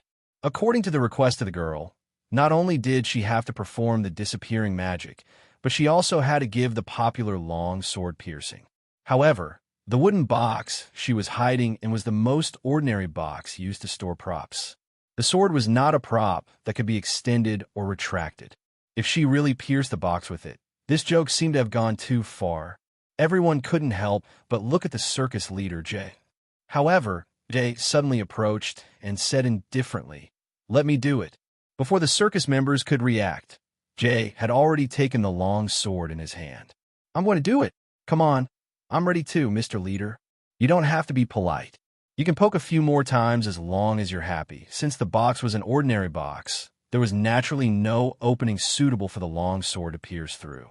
Therefore, it would take a lot of strength to pierce through the wooden bore of the box. "Leader, you're serious too?" Herculean Kaz couldn't help but say, "I don't know where this girl came from. Will she die?" Leader Jay looked back at Herculean Kaz. At the same time, he directly pierced the long sword into the wooden box. The blade was completely submerged. At the same time, a shrill scream sounded from the wooden box. Oh no, something really happened. Several circus members who were closest to the box were shocked. They quickly ran to the box and pried it open. Where is she? Not only was there no one in the box, there was not even a trace of blood. However, the long sword was still stuck in the wooden board. Everyone looked at each other in bewilderment. "Leader, where is she?" Everyone looked at Mr. J. Mr. J suddenly reached out and pointed at the campfire in the circus camp. Here, the beautiful girl who had disappeared was holding a skewer and eating it happily. "Hi, long time no see." Senior, Yulia blinked. "Is this performance acceptable?" "Impossible. How did you do it?" Mr. Ching Tian shook his head in disbelief. "I've checked the box and the sword. There's no problem. You have a problem." "Magic, magic." Yulia smiled faintly and said, "Isn't magic just making the impossible possible through programming?" Mr. Ching Tian still shook his head. "I'm afraid Even hasn't seen this kind of magic before, let alone me. She wasn't borrowing props, and no one was covering for her. The audience around her were all veterans of the circus. If it was a small trick, how could she hide it from everyone's eyes? No, I have." Unexpectedly, Mr. J suddenly said softly, "I have seen the incredible vanishing magic before." J. Mr. Ching Tian looked at Leader J in shock. J shook his head and looked at Yulia and said indifferently, "You're qualified. If you want, you can become a member of this circus now." If you want to stay tonight, Qin Tian will arrange it for you. After saying that, Jay returned to the camp alone under everyone's doubtful gazes. He looked like he had a lot on his mind. The group members all expressed that it was rare to see the leader of Jisho such a desolate expression. Okay, it's okay. Mr. Qingtian quickly walked out and said loudly, "Let's continue the bonfire party. Also, let's welcome our new member. Yulia, let's welcome our new member. Miss Yulia." Daphne didn't find Jay among the tents in the campsite. She found it by a small stream outside the campsite. On both sides of the stream, there were summer fireflies that looked like stars in the sky. She didn't deliberately lighten her footsteps, nor did she use much strength. She easily sensed that someone was coming from behind. "Leader," Daphne called out softly. Jay put a pendant into his collar and said with a smile, "It's still early. Don't you want to play with them?" "Leader, do you have something on your mind?" Daphne sat down. "I saw that you were a little unhappy just now." "Yeah, I was unhappy." Jay nodded at this time and said seriously. He saw the appearance of a beautiful young female magician and felt that his position was about to be shaken. He was jealous and even wanted to kill her. Alas. "Leader, can you be more serious when you tell ghost stories next time?" Daphne couldn't help but sigh. "At least don't smile, okay? Huh? Didn't I look like a murderous demon just now?" Jay asked curiously. "Does a pervert count?" Daphne rolled her eyes. Jay immediately laughed happily. After a while, his laughter gradually calmed down. "There's one thing that Qingtian was right about."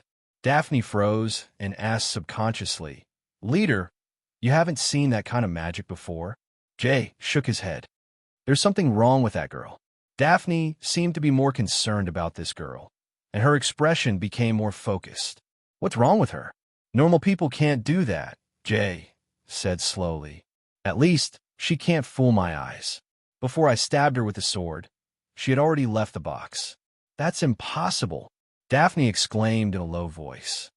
So many of us were watching, let alone such a big person walking out. The box itself didn't move at all. "That's why I said there's something wrong with this girl."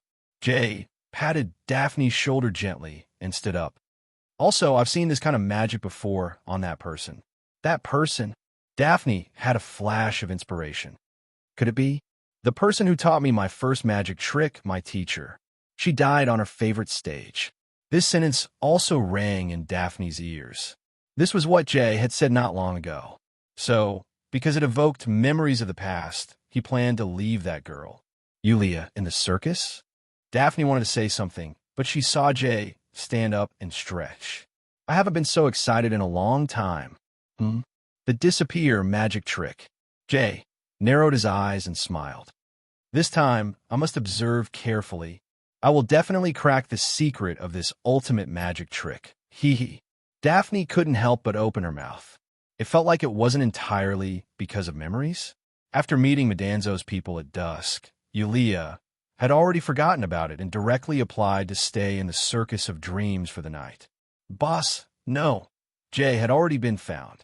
Would the female lead be far away? "Yulia, there aren't any extra tents in the group for the time being. You can sleep with Daphne tonight." Mr. Qingtian, who was a beast tamer and also a part-time personnel manager, pulled Daphne in front of Jay and introduced her to Daphne. "Girl," Daphne looked a little shy and lowered her head as if she was a social phobe. Yulia didn't pay too much attention to it. Although she felt that Daphne looked familiar, Jay was the main problem. It's impossible for her to be from the previous world and the crayon world. Maybe she's a character I accidentally saw in the demon realm. A character after the 6th, 7th, 8th, and 9th female supporting roles. You guys get along well. After Qingtian said this, he turned around and left. Yulia took the initiative to greet her. "Hello, I'm Yulia. I'm so tired. Let's talk tomorrow. Good night." "Girl." Daphne hurriedly walked into the tent and quickly wrapped herself in a blanket before lying down on the edge of the tent. Young master, we're about to close. What do you think?" In the restaurant of the hotel, at a table in the corner, a young man with a pipe in his mouth sat expressionlessly with his arms crossed. The food on the table was clearly cold. The waitress next to him stood there uneasily. This young master waited for someone for the entire night. It must be someone important, right? Maybe it's a girl he likes. But it's really about to close. Huh, you actually stood me up. Young master? The young man stood up and said calmly, Bill, young master, the food you ordered? Pack it up and feed it to the dog. The dog will thank you very much. The waitress thought quietly in her heart, but she saw the young master suddenly turn back. Do you believe in magic in this world? The young man suddenly asked. Magic? The waitress was stunned and said subconsciously, Young master, are you talking about magic? It's okay. The young man smiled. I like to watch magic shows. Tomorrow night is the magic show of the fantasy circus. Are you interested in watching it with me? Of course. The waitress agreed without thinking, but she quickly said in disappointment, But I didn't receive a flyer. The audience without a flyer is not allowed to enter. What a coincidence. I have an extra flyer here. The young man blinked. Beautiful lady, can I invite you to be my female companion tomorrow night? Could it be that he didn't find a girl he liked?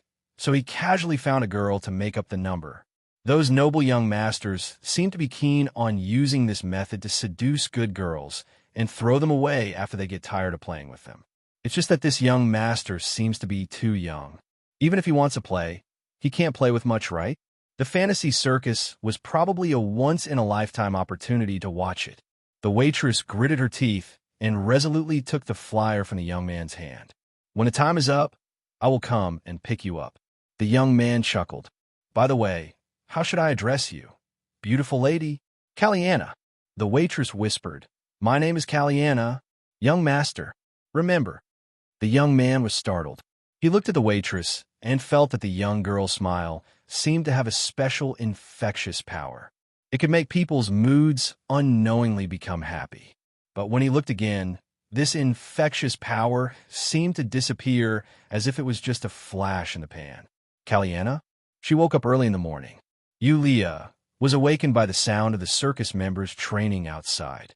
When she woke up, she found that the girl named Daphne was no longer in the tent. Daphne fell asleep as soon as she lay down last night. Yulia didn't get any information at all and wasted an entire night.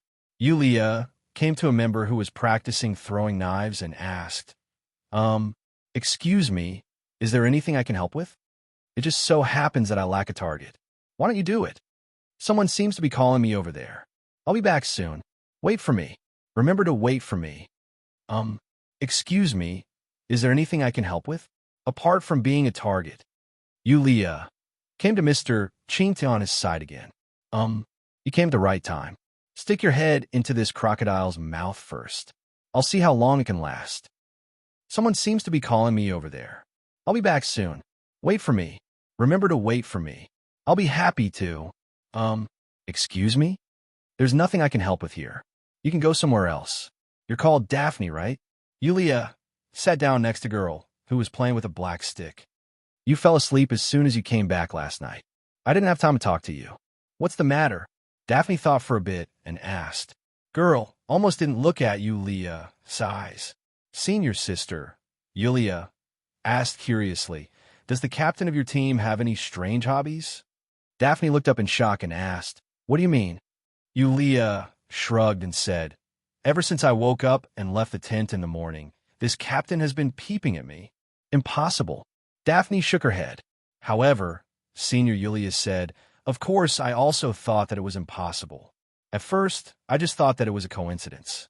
But when I was brushing my teeth, he was watching me when I was washing my face. He was watching me when I was yawning. Even when I was squatting in the toilet, he was watching you. Daphne's eyes widened in disbelief. No, he was just squatting next to me. Yulia shrugged. Even though you're the boss, you can't harass your female employee like this, okay? If you have the ability, you can force yourself on me and make me your mistress. Don't make me live in fear every day, afraid that Miss Maid will chop me up 9 streets. If you want to know, you can ask the captain yourself. Daphne stood up and said, I don't have time to talk to you. Yulia watched as girl left. Instead of getting angry, Yulia rubbed her chin and exclaimed, as expected of the boss, No matter where he is, he's always so charming. TSK, TSK. Wait a minute.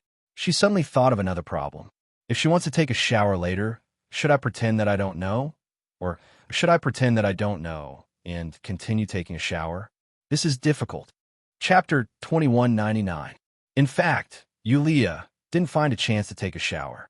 The fantasy circus soon ushered in the public performance. Although the vanish magic trick was very amazing, it was only limited to the circus members. To the audience, this so-called vanishing magic trick was nothing new.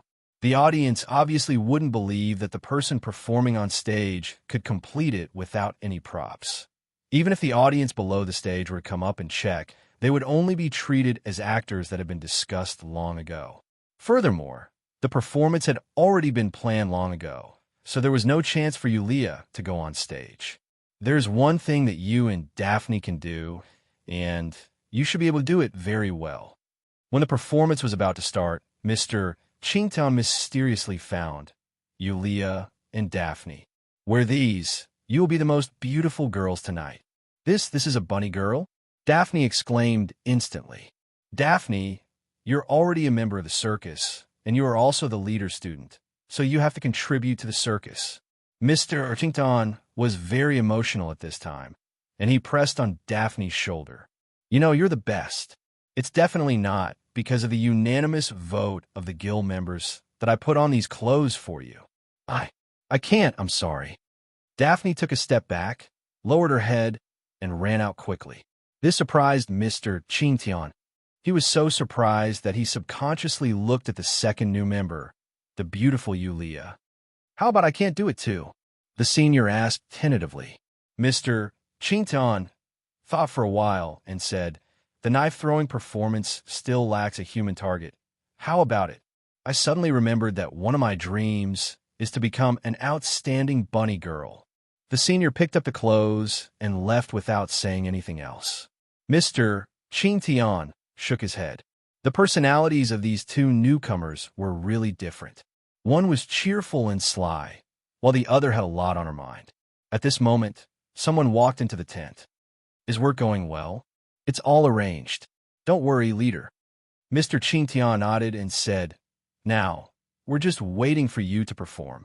But according to the rules, you have to prepare everything yourself. All right, what are we performing tonight? The legend of Jay was there. Every time he performed magic, it was different, and it was all new magic. He was not only a legendary magic master, but also a man who was known as all magic tricks. Dream Circus's fame mostly came from the mysterious magician Jay. That's right. What should I perform tonight? Jay was deep in thought. Leader, don't tell me you haven't made up your mind yet? Mr. Qingtian's expression changed slightly. The regiment commander patted Mr. Qingtian's shoulder casually and comforted him. Of course not. Don't worry. I'm only starting to think about what to perform now. Look at the situation now. Even if you're not serious, there's a limit. Suddenly, the roar of the beast tamer, who was in charge of human resource management, could be heard from within the tent. After that, the group leader covered his ears as he ran out of the tent in fear of losing his life. They seemed to have already gotten used to this and continued to do what they were doing. She walked around the camp, but didn't see Daphne, so she decided to go back to her own tent and try on the bunny girl outfit. She didn't feel embarrassed about it. After all, wearing a swimsuit to the beach would expose a lot of her body parts. The moment she opened the tent, a figure was imprinted in the eyes of Yulia. It was a white and tender back, but there was a huge scar on the originally flawless back. It seemed to be a burn mark. It was like a firebird spreading its wings. Yulia couldn't help but be a little absent-minded. The girl in the tent quickly put on her clothes and held her collar tightly. After hesitating for a moment, she slowly turned around. You saw it all? I'm not blind. Yulia shrugged. Besides, I'm not a man. So what if I see it? How about I show it to you as well? Do you want to see the front or the back? As she spoke, she began to unbutton her clothes. I'm not interested. Daphne hurriedly said, don't unbutton it. Yulia suddenly said, so, this is the reason? Daphne paused. Yulia tossed the bunny girl clothes in her hands to Daphne. The reason why you don't want to wear it. Daphne lowered her head and was silent for a moment. Then she nodded, as if admitting to it. After all, it's such a scary thing. Yulia narrowed her eyes. What if I say that I have a way to help you? Yulia narrowed her eyes. Have you heard of the evil art of makeup? Ma makeup. Is it really going to work? With a doubtful voice, Daphne nervously covered the front half of her body with her clothes, leaving only her back exposed. She felt a chill on the skin of her back, as if something was being smeared on it. Girl originally didn't want to accept it, but she didn't expect Miss Yulia to be so stubborn and overly enthusiastic. Makeup could indeed cover the scars on her back, but Girl knew that the scars on her back were too uneven and couldn't be easily covered. Moreover, there was no such thing as a lightweight concealer in this place. If it was in a place like the Free Cities, Yulia quickly said, "Don't worry, I'm just short of applying for a patent." She was using a small knife to cut off one of her fingers. Soon, a new finger grew out from the cut. At the same time, the finger that was cut off turned into a sticky, grayish-black substance. She spat 2 more mouthfuls of saliva into the bowl, then added some mud and flour from the outside to increase the viscosity. She then began to apply it directly on Daphne's back with her hands. Daphne's back instantly turned black, as if she had applied a mask made of seaweed mud. But soon, the black fluid began to change color. Soon, it had completely turned into the color of skin. How did you get this wound? Yulia didn't immediately announce that she had succeeded. Instead, she asked curiously, "It seems like it's been many years." "I was careless when I was young and got burned by a fire," Daphne said in a low voice. "How big was the fire?" Yulia exclaimed. "Your childhood was really unfortunate. Actually, it was okay." Daphne showed a relaxed smile. "It wasn't as bad as I thought it would be. Although there were some bad things, overall it was good." What an optimistic child. Senior sister, Yulia, patted Daphne's shoulder and said, "Okay, it's done. Why don't you take a look at it?" The senior brought over a mirror, held it, and stood behind Daphne. Girl looked back and looked at the smooth and flawless back. She opened her mouth in disbelief. "How did you do it? It's like, you can't tell it all, right?" Yulia smiled smugly. "Witchcraft, witchcraft. Not to mention such a small matter. I can even turn you into a man without a problem. I want—" Daphne's voice suddenly rose a bit. Then, she lowered her voice. "Try on the clothes." "Oh, okay." Yulia froze. "And then? Why don't you ask Mr. Chintian for another set?" Daphne continued. Yulia shrugged and didn't say anything. She threw the things on the table and left the tent. However, the curtain of the tent still opened a little after she left, as if it was observing. The people in this circus all like to peep. Yulia couldn't help but sigh secretly. "Daphne, let's not talk about it. Mr. Can you not hide in such an obvious place like the tree? I really need to change clothes later. Is it really okay for you to do this? I just want to go to work properly and earn my working hours. Okay. Everyone, look at the sky. There's a woman flying without clothes." Senior sister, Yulia, immediately screamed at the top of her lungs and then ran away like a wisp of smoke. It was another evening. In front of the hotel, the girl named Kalyana was neatly dressed and waiting. The clothes were rented with a week's salary, and the necklace was her mother's most precious dowry. As for the handbag, it was cleaned by the resident and hadn't been returned yet. She planned to borrow it for one night. For tonight's appearance, Kalyana was almost desperate. It wasn't for vanity. She just wanted to be able to get married before the age of 18.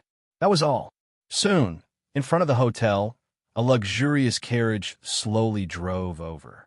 The driver was obviously a deacon of a noble family, not an ordinary coachman. "Miss Kalyana, please get in the carriage," the polite deacon said respectfully in front of the girl at this time.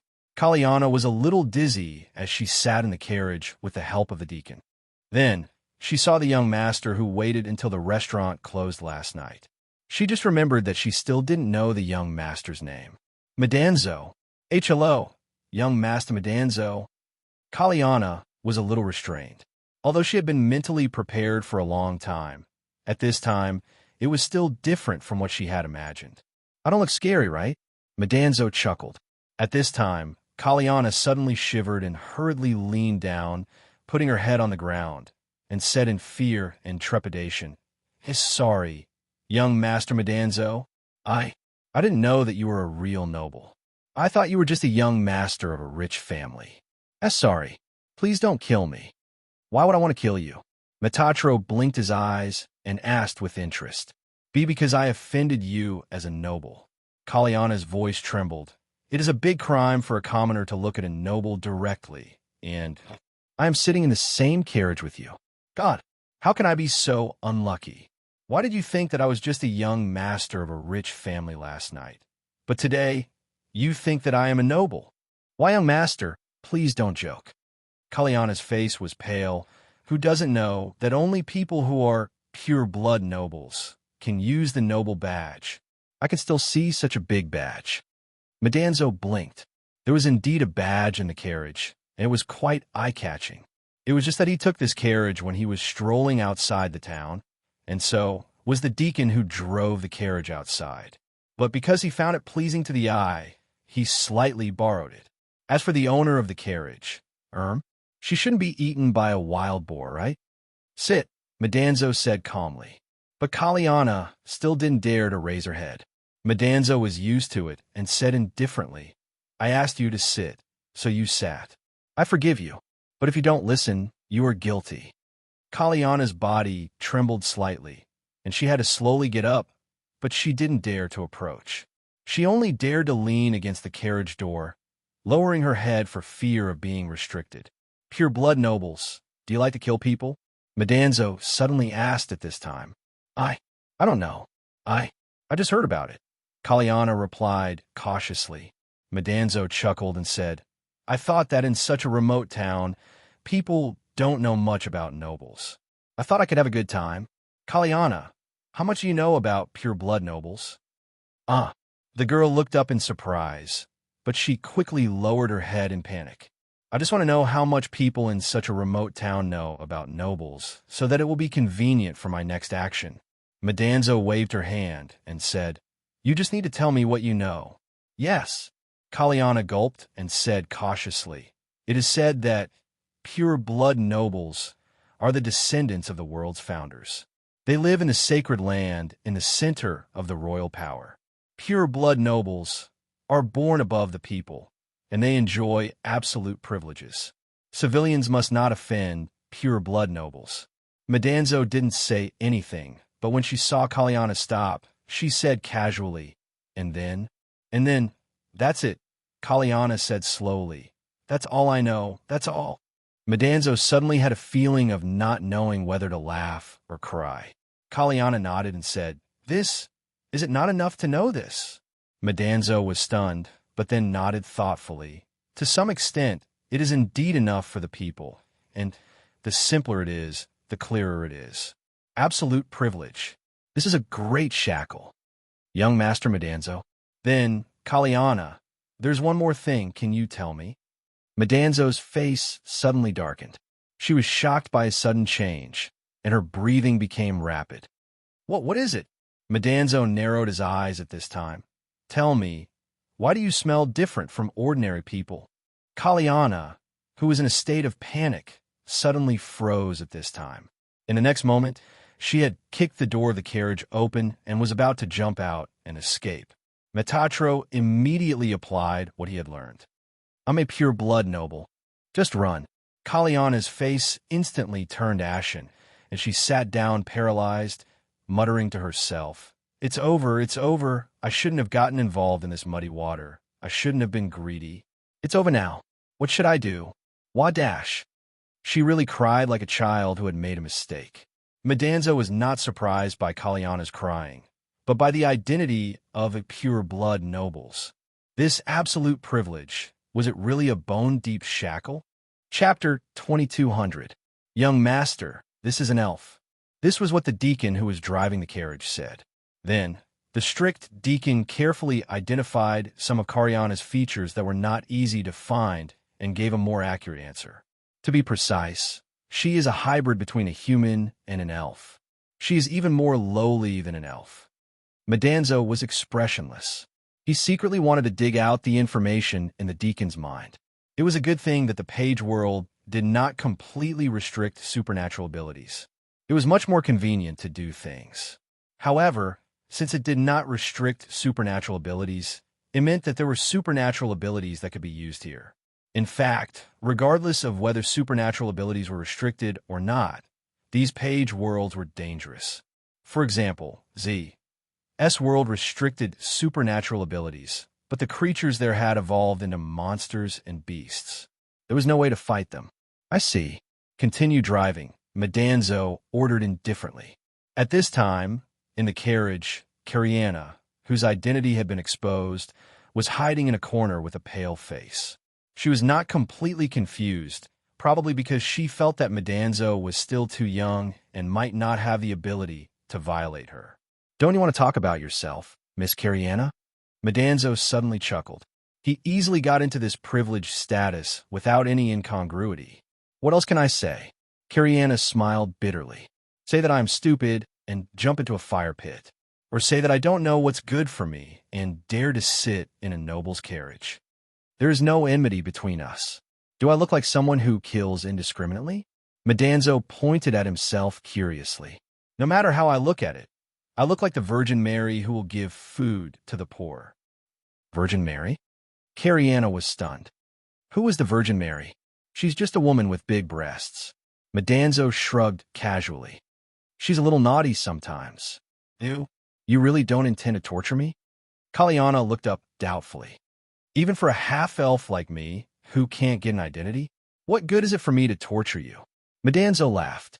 Caliana thought for a moment and said, to satisfy your special desires and so on. Anyway, it's nothing new for a noble young master to humiliate us. The most exaggerated story I've ever heard was a noble young master who wasn't even as old as you. He locked up a group of elves and orcs together and made them go crazy for 10 whole days just to make a bet with someone to prove who had better endurance. He's so good at it? Madanzo looked shocked. Where's this kind of scum? Wait for me to send him to the afterlife. You lied to me again. You nobles are forbidden from hurting each other. Do you think I'm a 3-year-old child who doesn't know anything? Madanzo shrugged. Next question. Where is your home and who is in your family? Is your father an elf or your mother's side? You want to know my background? Dream on. Caliana snorted. If you want to kill me, then kill me. I won't be tortured by you even if I die. At worst, I'll kill myself. Caliana began to curse wildly. She probably had the idea of smashing a broken jar. Madanzo couldn't take it anymore. He had to cover his ears and climb out of the carriage's window. He sat in front of the carriage and stood side by side with the noble deacon. The deacon's name was Babalia. Babalia, how long have you served me? Young master, I have served you for 20 years. The deacon responded respectfully. At the same time, his face became cautious. Usually when a master asked this kind of question, it meant that something bad had happened. Tell me about me. Tell me about my identity. Young master, I told you to tell me. Babalia said solemnly, Young master, you are the descendant of the great founder, Emperor Califar's 59th generation. Even among the many pure-blood nobles, your bloodline is very close to the royal bloodline. Your identity is extremely noble. You are a hereditary earl, de Cray. De Cray. Madanzo thought for a moment. That was probably the name of the unlucky guy she threw into the forest to feed the mosquitoes. Tell me about the elves and orcs. Madanzo looked at the road ahead and ordered. Since the end of the mythological war, the great founder, Emperor Califar, conquered the territory of the mysterious creatures.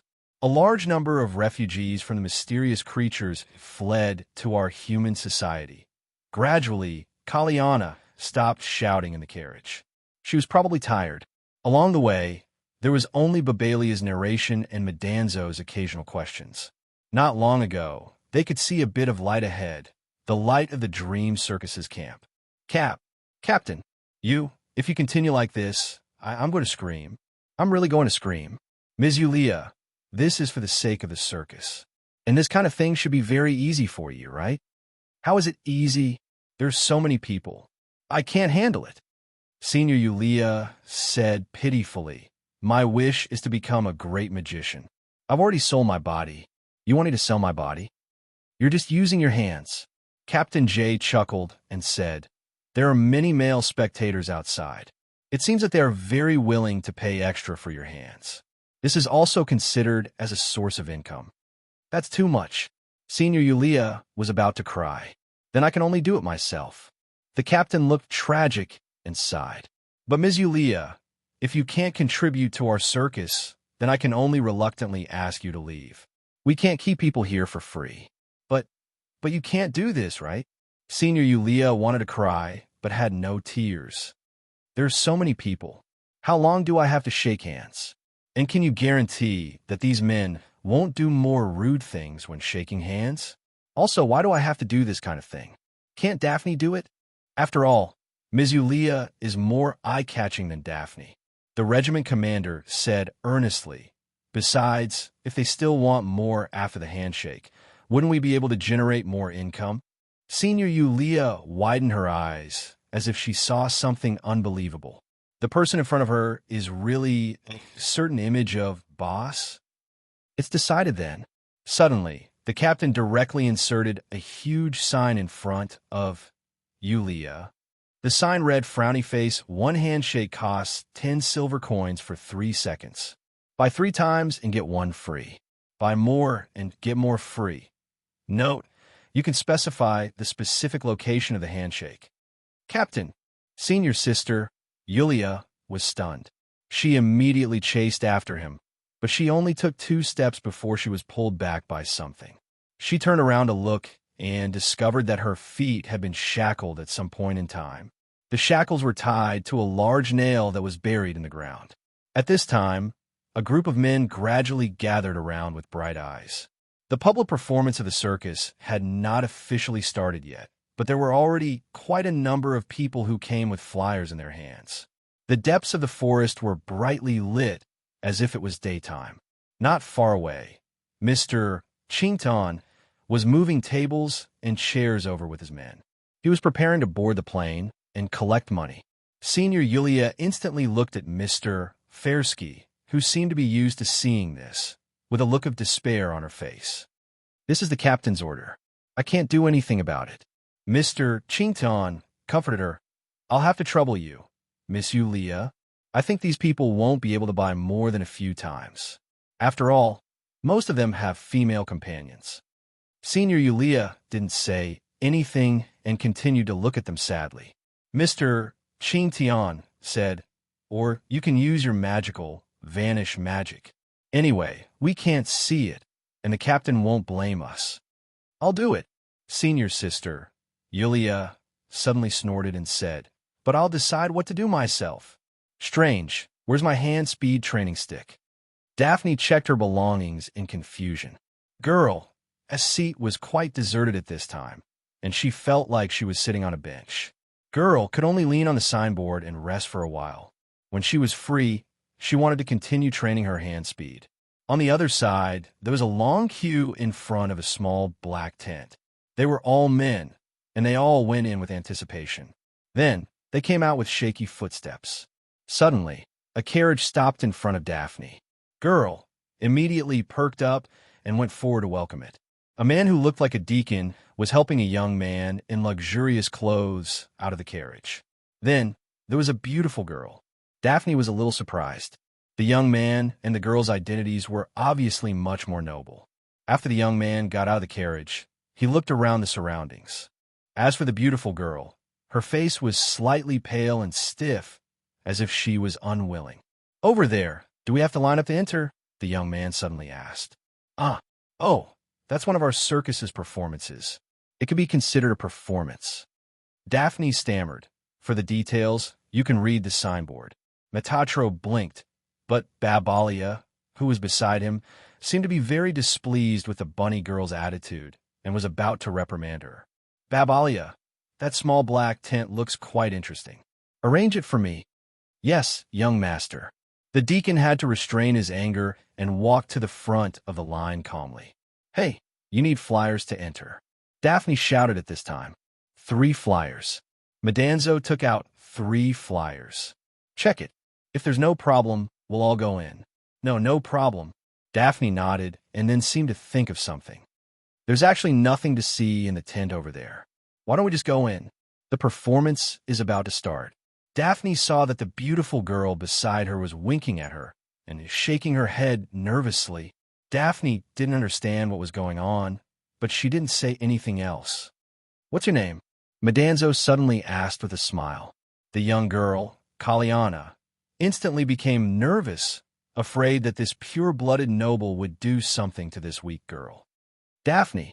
Madanzo blinked and then smiled faintly. I think I've seen you somewhere before, Miss Daphne. You're really pretty. Thank you. Young master, it's all arranged. You can go in. Deacon Babalia had already walked back quickly. The words he brought back made Daphne's expression change, and she subconsciously looked in the direction of the small black tent. There were many empty seats in the line in front of the small tent.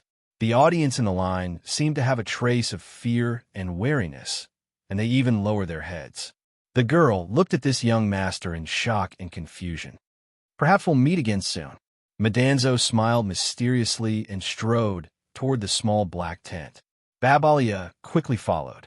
Kaliana hesitated for a moment, but in the end, she seemed to accept her fate and followed behind Babalia.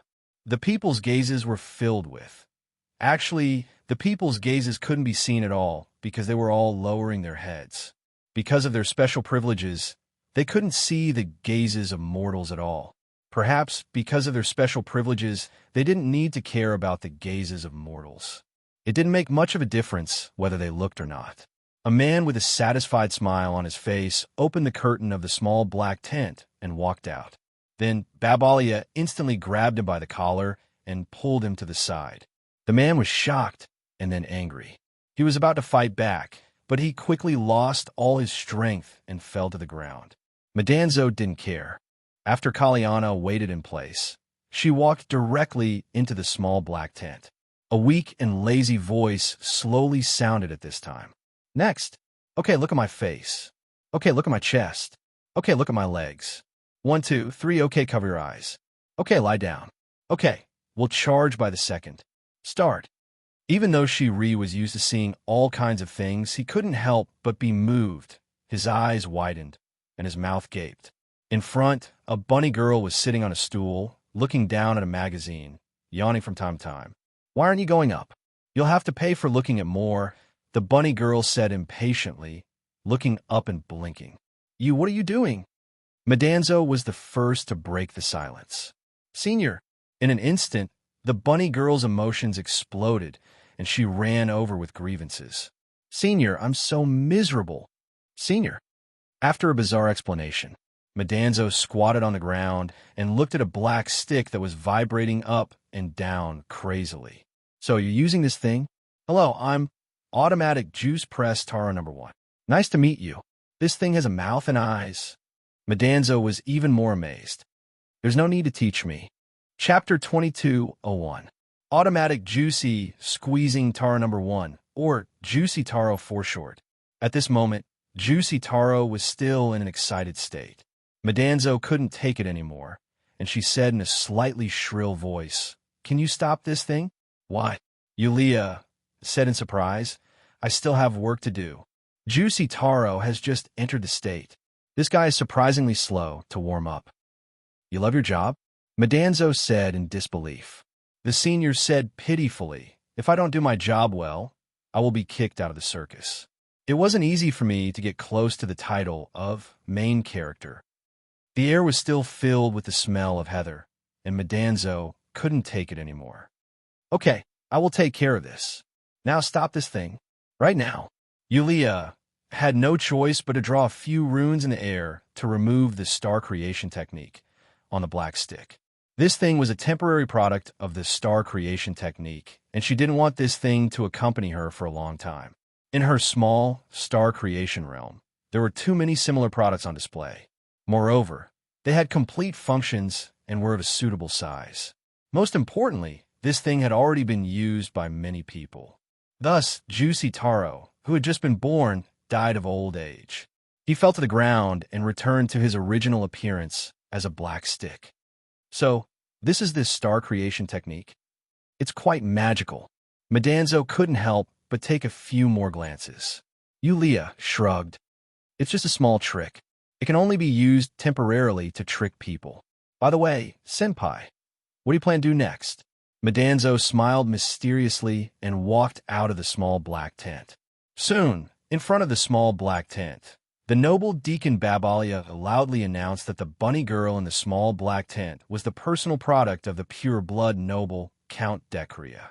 According to the law of the world, anyone who dared to covet the private property of a noble would be sent to the guillotine. The spectators who hadn't had a good time, yet could only be angry but didn't dare to say anything. They didn't even take a second look as they scattered in all directions in fear.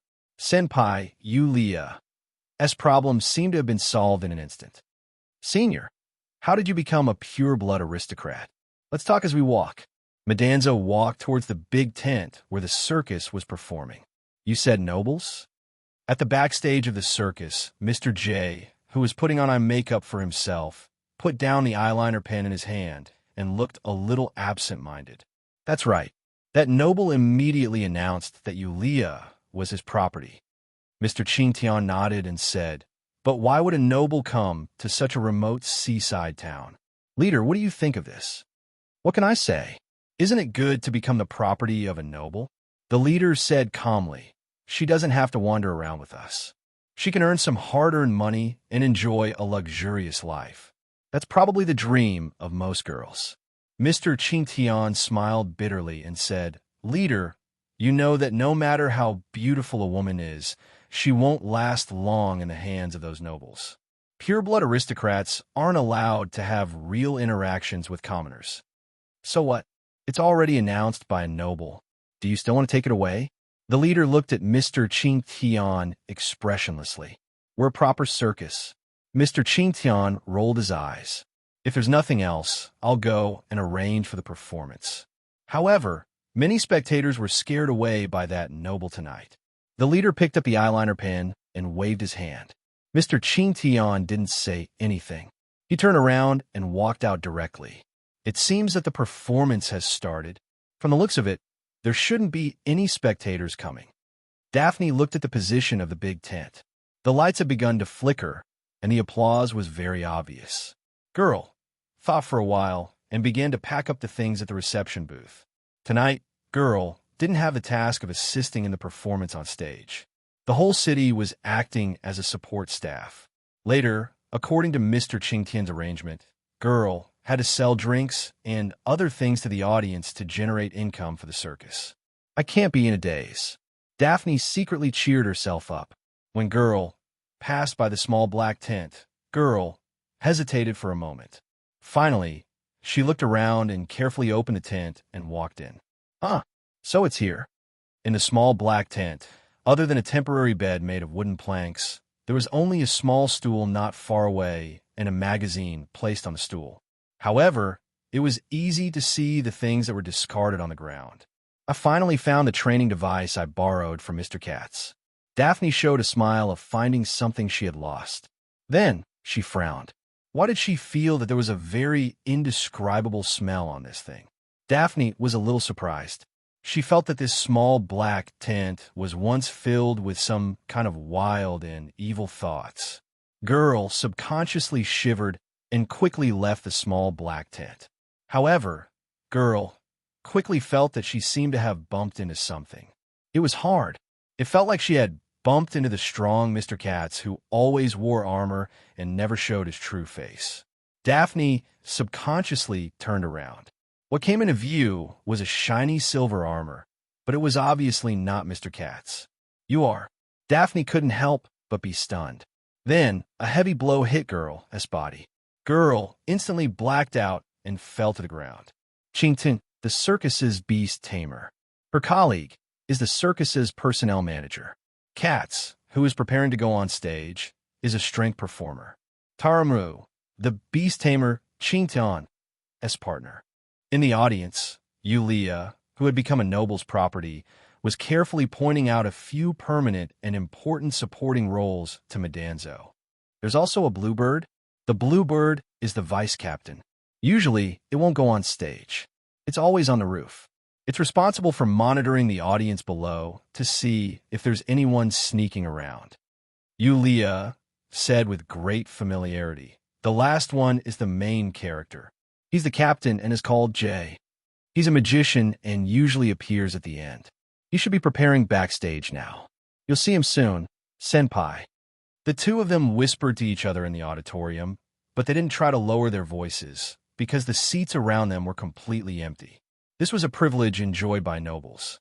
In Babalia's view, the young master didn't empty all the seats. Instead, he gave half of them to the civilians for entertainment. This was already a great gift. Miss Kalyana, where are you going? The noble's deacon suddenly asked at this time. Kalyana, who had just lifted her skirt at this time, instantly sat down stiffly. I plan to go to the toilet.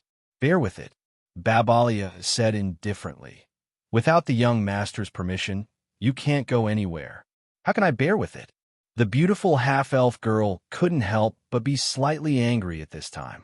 This is not my business, the noble's deacon said coldly. In addition, you'd better not have any bad thoughts because you are already the young master's property. For property that escapes privately, nobles have the right to end everything. Kalyana didn't give up and said, You see, the young master already has a new lover. He won't care about me. Mr. Babalia, if you don't let me go, I will be grateful to you. Obediently wait, live. The noble's deacon's eyes were cold. Leave, die. Kalyana instantly shuddered. I'm afraid the number of civilians who died tragically in this guy's hands is not small. Damn noble's lackey. Suddenly, a cry of surprise rang out from a part of the spectator seats.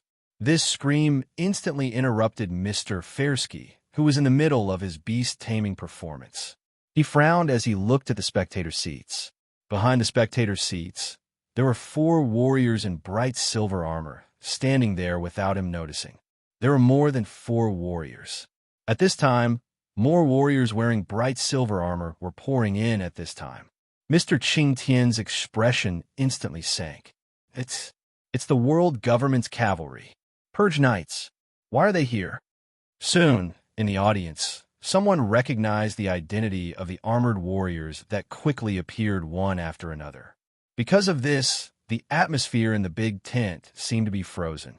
Purge Knights, the world government's cavalry, the guardians of the absolute privilege of the pure-blood nobles. The loyal Purge Knights would mercilessly eliminate all the dangerous people who harmed the nobles' interests like machines.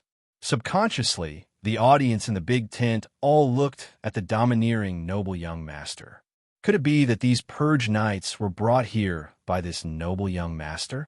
However, they saw that Madanzo, who was sitting in the audience seat, looked natural at this time. He had seen all kinds of storms before. Silence. A loud and vigorous voice sounded, and it came from a guy who seemed to be the leader of the Purge Knights. At the same time, 2 knights cut open the door of the big tent, and then 4 Purge Knights slowly brought in a luxurious chair. On the chair, there was a handsome young man with a bandage on his forehead, and he looked very impatient. Kneel! The leader of the Purge Knights shouted again in a deep voice. The audience in the audience seat shuddered in fear and chose to kneel on the ground. They lowered their heads and didn't dare to speak or look. All of you are guilty. The leader of the Purge Knights shouted coldly and pulled out his long sword, pointing it at a corner of the audience seat. That was Madanzo's seat. How dare you? Butler Babalia quickly stood up and said, Purge Knight, do you know that even you, a knight, can be executed by pointing a sword at a pure-blood noble? As he spoke, Babalia took out a special golden badge from his bosom. This is... The Purge Knight looked up in surprise, and his body seemed to tremble slightly. He subconsciously looked at the young man in luxurious clothes sitting on the luxurious chair behind him. The young man looked even more impatient, and he shouted coldly, Babalia, are you crazy? Can't you see who I am? I don't care who you are. Babalia froze for a second, surprised that the young man could call out his name. However, he soon stood firm and said, "But the one sitting here is the honorable pure-blood noble, Count de Crea." "He's de Crea? Then who am I?" The young man in luxurious clothes froze for a moment before he yelled furiously, "Babalia, you're crazy. Catch him. Damn it. I'll punish this servant who dares to go against his master." The Purge Knights instantly pulled out their swords, and 4 of them dashed past the audience seat and charged at Babalia. However, Babalia snorted coldly. He wasn't afraid at all. Instead, he stomped on the ground and dashed forward with his body lowered. Facing the attacks of 4 Purge Knights, he was able to handle them with ease. This guy's combat strength was surprisingly high. Out of the 4 Purge Knights, 2 of them were instantly knocked to the ground. Damn it! The young man in luxurious clothes looked at the leader of the Purge Knights in anger. Babalia was the runner-up of the St. Lansor competition 5 years ago. How can you deal with him with so few people? The leader of the Purge Knights immediately waved his hand and said, "Annihilator, attack." Instantly, another 6 Purge Knights lifted the armor on their legs and pulled out strange guns that were as long as their arms. Seeing this, Babalia frowned slightly, but he quickly pulled himself back. With a shake of his sleeve, a round short stick appeared in his hand. He gripped it with both hands, and the round short stick shot out an incandescent light beam that was 1 meter long. While the Purge Knights were shooting, Babalia was also waving the strange sword in his hand. The attacks from the Annihilator were all blocked or deflected to the side by Babalia's sword. Sparks flew in all directions in the spectator seats. Fortunately, the spectator seats had already been cleared, so there were no casualties for the time being. However, the power of the Annihilator was enough to make the civilians kneeling on the ground tremble in fear. Force. Force? F*CK. Senior Sister Yulia couldn't help but blink, and she subconsciously asked, "Senior, isn't this a rural world? You can still use your ability in a rural world?" Medanzo said grumpily, "Didn't I say before we came here that this world doesn't restrict our ability that much?" Senior Sister Yulia was absent-minded and muttered to herself, I knew it. The goddess of luck hates me the most. What happened to the dragon riding on the face?" Medanzo didn't care. She just stared at the weapons used in the battle and muttered, "Annihilator? Sword? It seems that this should be the reason why humans can end the mythological war. Or is it just one of the reasons?" The battle continued and became more intense. The number of Purge Knights shooting had doubled, and Babalia was getting a little overwhelmed. Instantly, Babalia's shoulder was pierced by the Annihilator, revealing a horrifying burn wound. However, this former runner-up of the Holy Land in swordsmanship gritted his teeth and didn't fall. He swore to protect his master with his life. The young man in luxurious clothes was even angrier. He shouted that he would kill Babalia on the spot. "Stop!" Medanzo suddenly stood up under Senior Sister Yulia's surprised gaze. Although these weapons were powerful, they didn't affect the 2 of them much. However, there didn't seem to be a reason for them to act so quickly. "I surrender." Metatro raised both his hands in the air. "Young master?" Babalia screamed subconsciously. His face was full of shock. Medanzo said with a smile, "Honorable noble, I'm guilty. I'm the one who hit you, and I accept my punishment. Please let these innocent people go." Senior? Chapter 2202. Because he couldn't believe it, Babalia froze on the spot. The Purging Knights saw the opportunity and shot the extinguisher at his thigh, knocking him to the ground. Then, several Purging Knights walked up and pressed him to the ground. "Sir, Babalia has fainted. Lock him up first," the leader of the Purging Knights ordered in a deep voice. At the same time, he waved his hand and told the other Purging Knights to surround Medanzo and the others in the audience. Medanzo still raised her hands in surrender. Seeing this, Senior Yulia had no choice but to raise her hands as well. She wanted to see what Senior Levin was up to. "It's over. It's over. It's really over this time." The beautiful girl, Kaliana, collapsed on the ground in despair. Not long after, the few of them were no longer under control and were brought before the real Count de Crea. The young man in luxurious clothes Count Decria was rubbing the wound on his forehead that was wrapped in bandages. His head was lowered, and his anger couldn't be seen. At this moment, a yell sounded from the stage. "Get out! Don't move!" They saw a group of purge knights holding Annihilator and driving out the people of the fantasy circus troupe. At this moment, most of the members had blank and panicked expressions on their faces. Among the members of the circus, there was a man wearing a white cloak and a mask. He walked together with Mr. Chintian. Senior Yulia blinked her eyes. "This masked guy seems to be Captain J." The group of people pushed the members of the circus in front of Count Decria. At this moment, Count Decria slowly raised his head and glanced at the members of the circus. "Circus of Dreams," Count Decria said calmly. "Who is the legendary magician J?" Everyone's gazes subconsciously looked at the masked man beside Mr. Fersky. At this time, he also automatically took a step forward and said casually, "I am." It was indeed Captain J's voice. Count Decria was startled. He frowned and asked, "Why are you wearing a mask?" Jay said, "My face was severely burned, and I'm wearing a mask to cover up the ugliness of my face."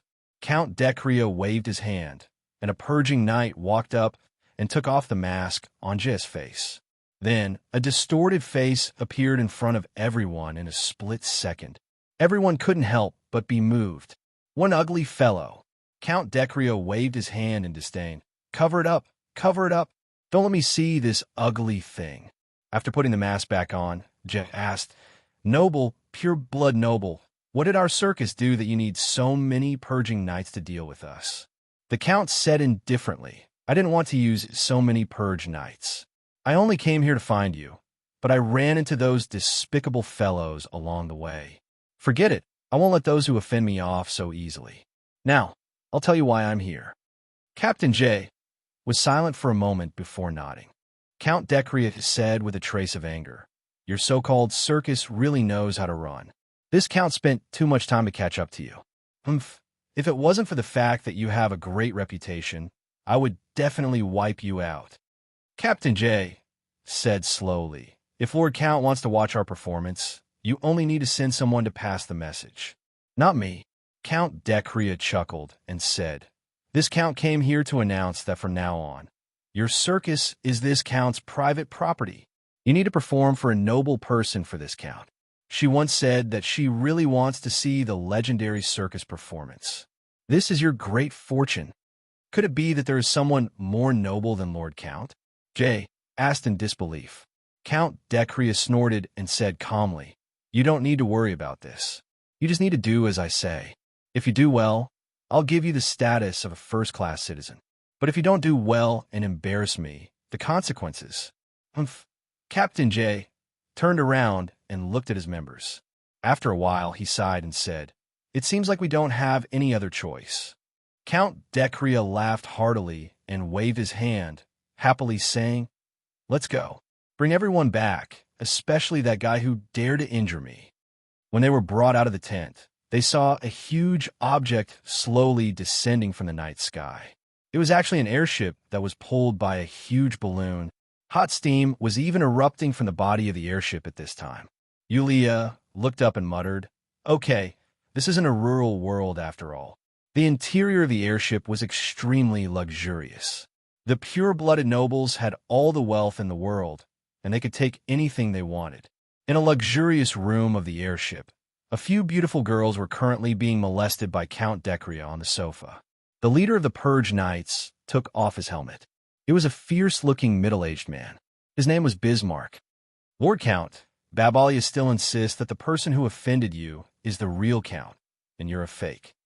Bismarck didn't look at him and said, "It seems like his mind has been severely distorted, and I don't know how he did it."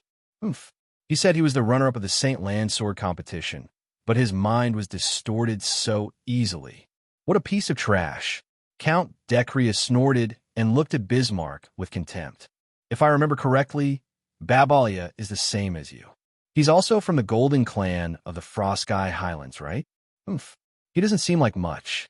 Bismarck didn't say anything, and his face was expressionless. The Count seemed to be bored as he shook his head and said, "Forget it. We finally found the fantasy circus this time. Since Her Highness has mentioned it several times during the banquet, I'm sure she'll be satisfied with this birthday present of mine. How much longer until we reach the Holy Land? According to our current speed, we'll reach the Saint Land before noon tomorrow. I see. Count Decrio waved his hand again. You can leave now. Look after the people in the circus and don't let them run around and dirty my airship. Also, bring me that little rabbit that you caught. I haven't seen such a cute toy in a long time. Bismarck nodded and quickly left. Not long after, a beautiful girl sprinkled a little bit of purple powder on the table and then carefully put away the bottle containing the powder. Count Decria couldn't wait any longer and put his nose in front of the powder. His face was filled with intoxication as he lay on the sofa, his eyes intoxicated. After an unknown amount of time, the door of the luxurious room opened again. Several servants were carrying something as they slowly walked into the room. It was as dark as a room with the curtains pulled down at dusk. Daphne slowly woke up, only to discover that she was lying on a massive bed, and there was even an alluring fragrance wafting through the air.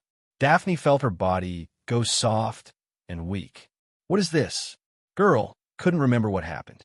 She only remembered that a black shadow flashed by, and then she blacked out. When she woke up, she was in this strange place. Suddenly, she felt an itch coming from her calf. Daphne forced herself up and looked down at her lower body. In an instant, Daphne's muddled mind was jolted awake by a sense of horror. A handsome young man with a wound on his head was holding her ankle and playing with it, and even smelling. Little rabbit finally woke up. The smile on the young man's face instantly deepened. Squinting his eyes, he looked like he was drunk. The tip of Count Decria's nose was rubbing Daphne's calf and smelling it all the way up. What are you doing? Daphne was shocked, but at this moment, Count Decria was pressing down on the girl's legs. The tip of the Count's nose was still lightly rubbing against Daphne's thighs. What am I doing? Count Decria said with an intoxicated expression, doing something happy. I like petite girls like you the most. Who told you to appear in front of me? From the moment you appeared, you were my personal property. The Count immediately crawled up like a spider and licked Daphne's cheek with the tip of his tongue. Here's something good for you to eat. A small bottle filled with purple powder appeared in the Count's hand. He said with a joyful and bewitching smile, "You'll see bliss." Let go. Daphne struggled a few times, but her limbs were still weak. I'm so excited. Count Decria knew how to tease, and it was as if his hands had magical powers. Gradually, Daphne's hair started to feel numb. Don't. I am. Daphne gritted her teeth as if she wanted to say something. The Count was no longer satisfied with teasing.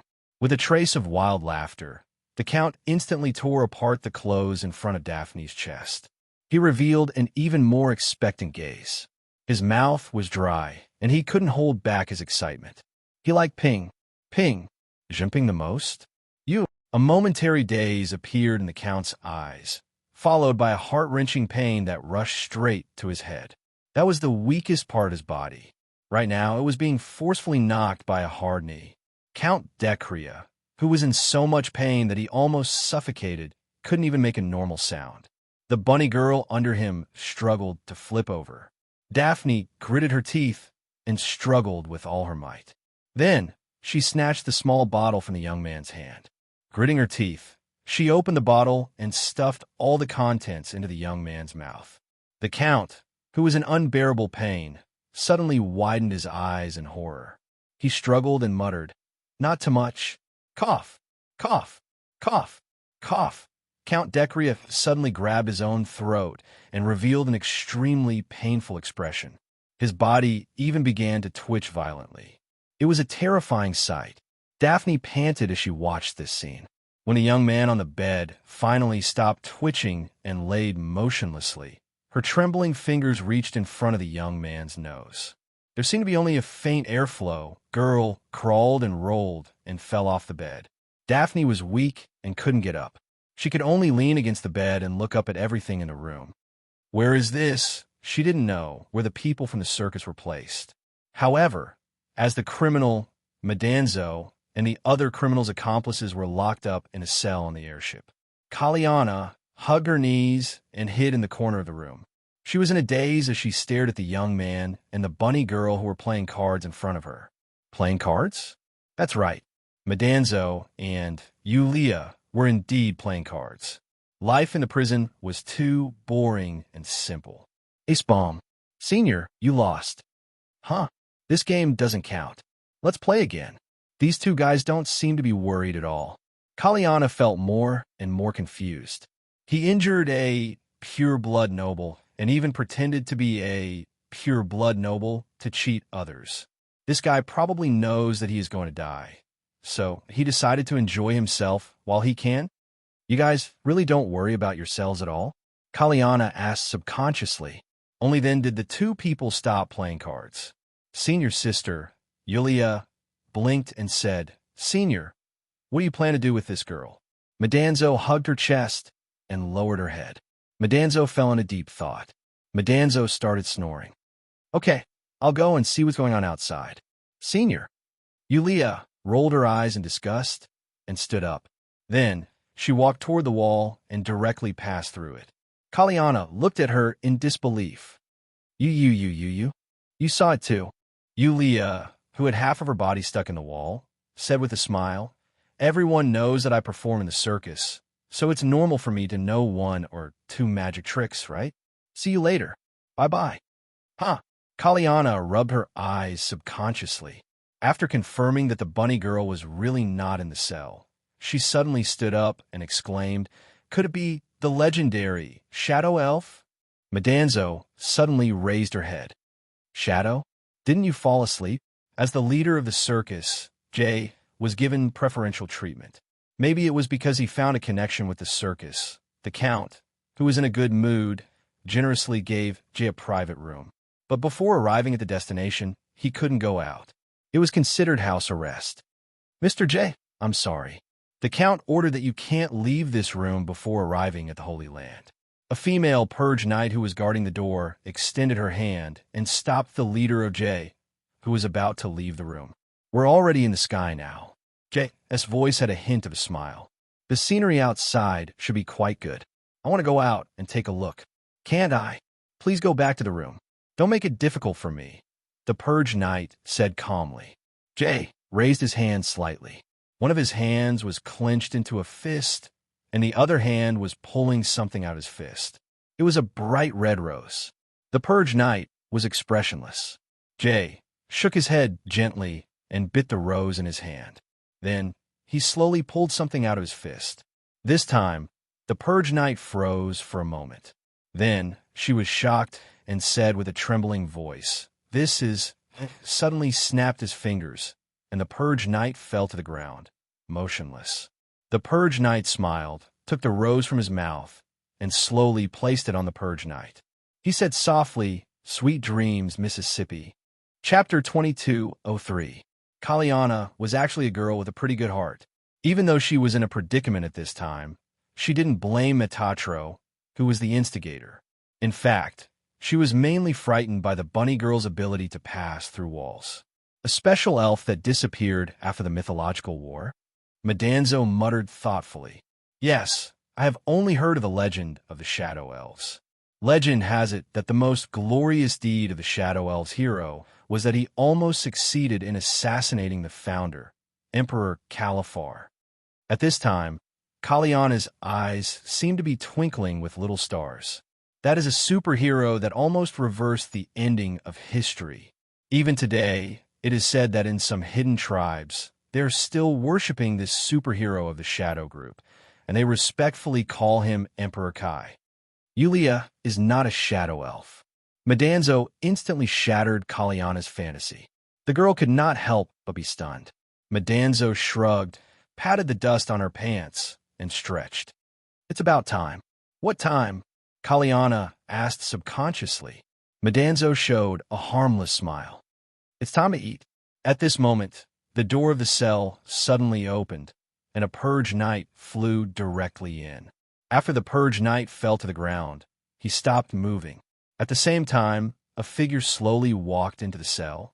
At the same time, The girl Kalyana's face was full of disbelief. The person who appeared was Babalia. Young master, I'm sorry I'm late.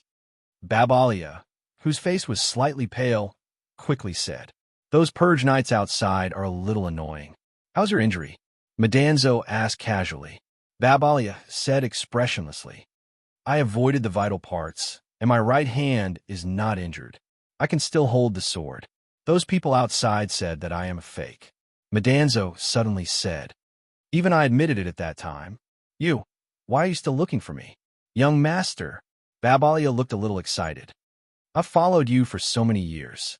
How could I not know who you are? Yes, those purge nights are real. This airship is also real. But that guy who framed you is not necessarily the same. That damn guy, he must have used some despicable method. Humph, young master, you have a lot of enemies in the Holy Land. These years, the infighting between the nobles has become more and more intense, but they have always been restrained. I don't know which family that guy belongs to, but this time he has obviously crossed the line. Madanzo slowly walked up to Babalia, stood on her tiptoes, and patted the shoulder of this noble deacon.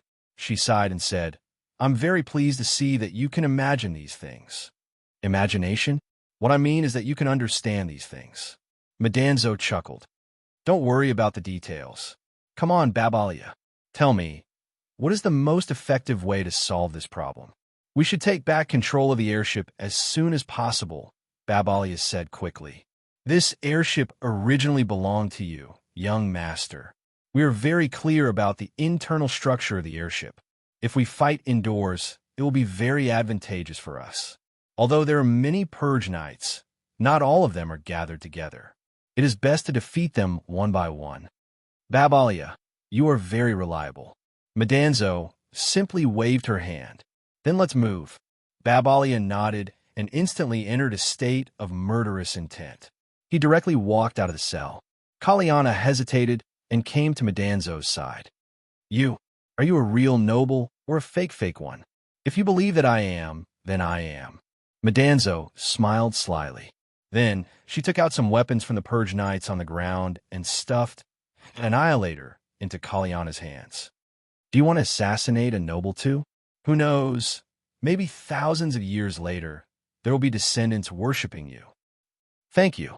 Kalyana rolled her eyes and directly accepted the weapon. She was unexpectedly skilled. While wearing the airship, Senior Yulia accidentally went out of the airship and almost fell from the sky. She quickly swam back and went into the airship again. At this time, she did not know where she was, but she saw two guys who looked like servants moving something in the passage. Senior instantly turned into a light mist and floated above the passage. You have to be careful. These are all rare treasures that the Count collected from various places. If you break some of them, you will lose your life. Yes. Thank you for your advice. I am new here. If it were not for you looking after me, I would have a hard time. For the sake of being from the same hometown, you have to be smart. Don't cause unnecessary trouble for me. Of course, I will definitely not cause trouble for you, brother. The servant said with a smile, By the way, brother, you said that the Count has such a noble status and lives in the Holy Land. What kind of rare and precious things doesn't he have?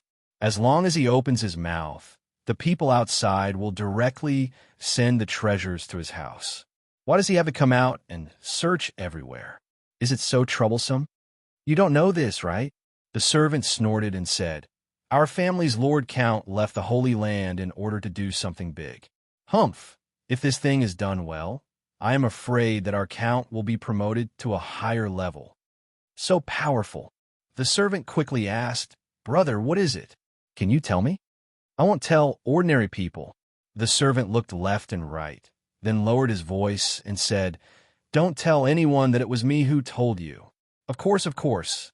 The Count came out this time mainly to do two things. The servant's voice was even lower. First, it is mainly to prepare the gifts for the Empress banquet. If this thing is done well, I don't need to say more about the benefits, right? Yes. Then what is the second thing? Our Count wants to become a disciple of that person. The servant said mysteriously, If he can become a disciple of that person, the Count's status will naturally rise. You understand this. That person? Which person? This. The servant rolled his eyes and said resentfully, I told you to pay more attention to the situation in the Holy Land when you have nothing to do. You only know how to indulge in jigsaw puzzles every day and don't think about making progress. That person, who else can it be? Of course, it is the world prince, Lord Cicero. Oh, I see. You know this now. The servant shook his head and said directly, I don't know. I'll let you play jigsaw puzzles. I'll let you play jigsaw puzzles. I'll let you play. Brother, don't hit me. Don't hit me. I was wrong. Cicero, Prince, watching the servant and the servant playing and gradually walking away. Yulia floated in the same place and couldn't help but fall into contemplation. This page world also has Cicero. Then will there also be Miss Gamma who appeared before? What do these people have to do with the boss? Suddenly, a mysterious figure was reflected in her sight. That was Captain J. Commander J. walked carefully in the passageway. Sometimes he would open the door in the passageway as if he was looking for something.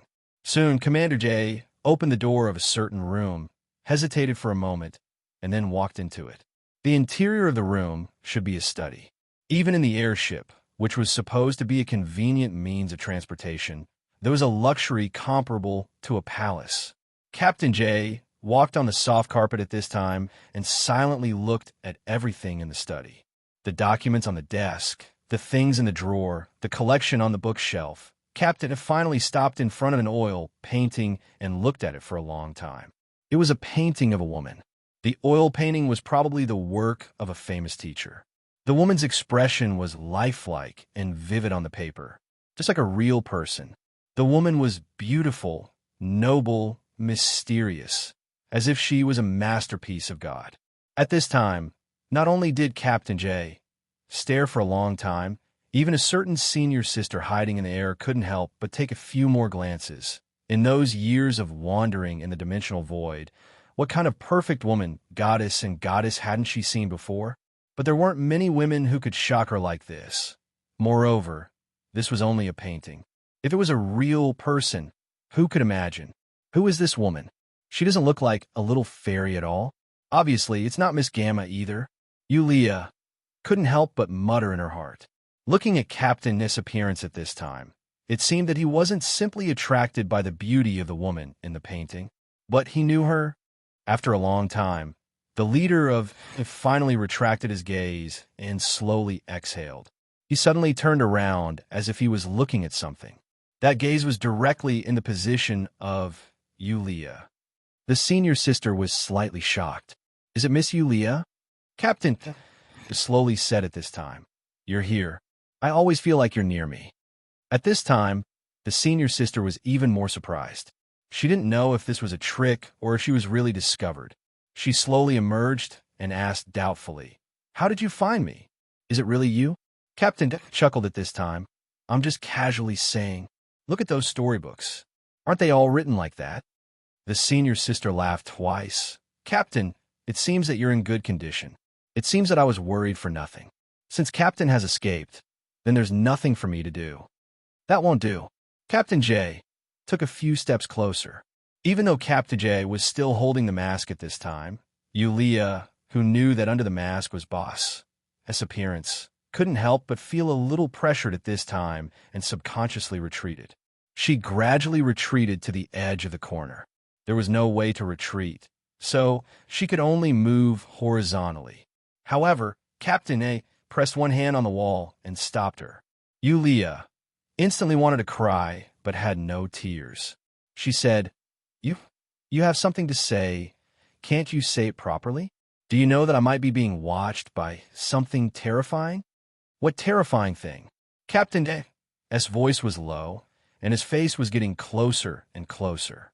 Yulia had already pressed her body against the wall.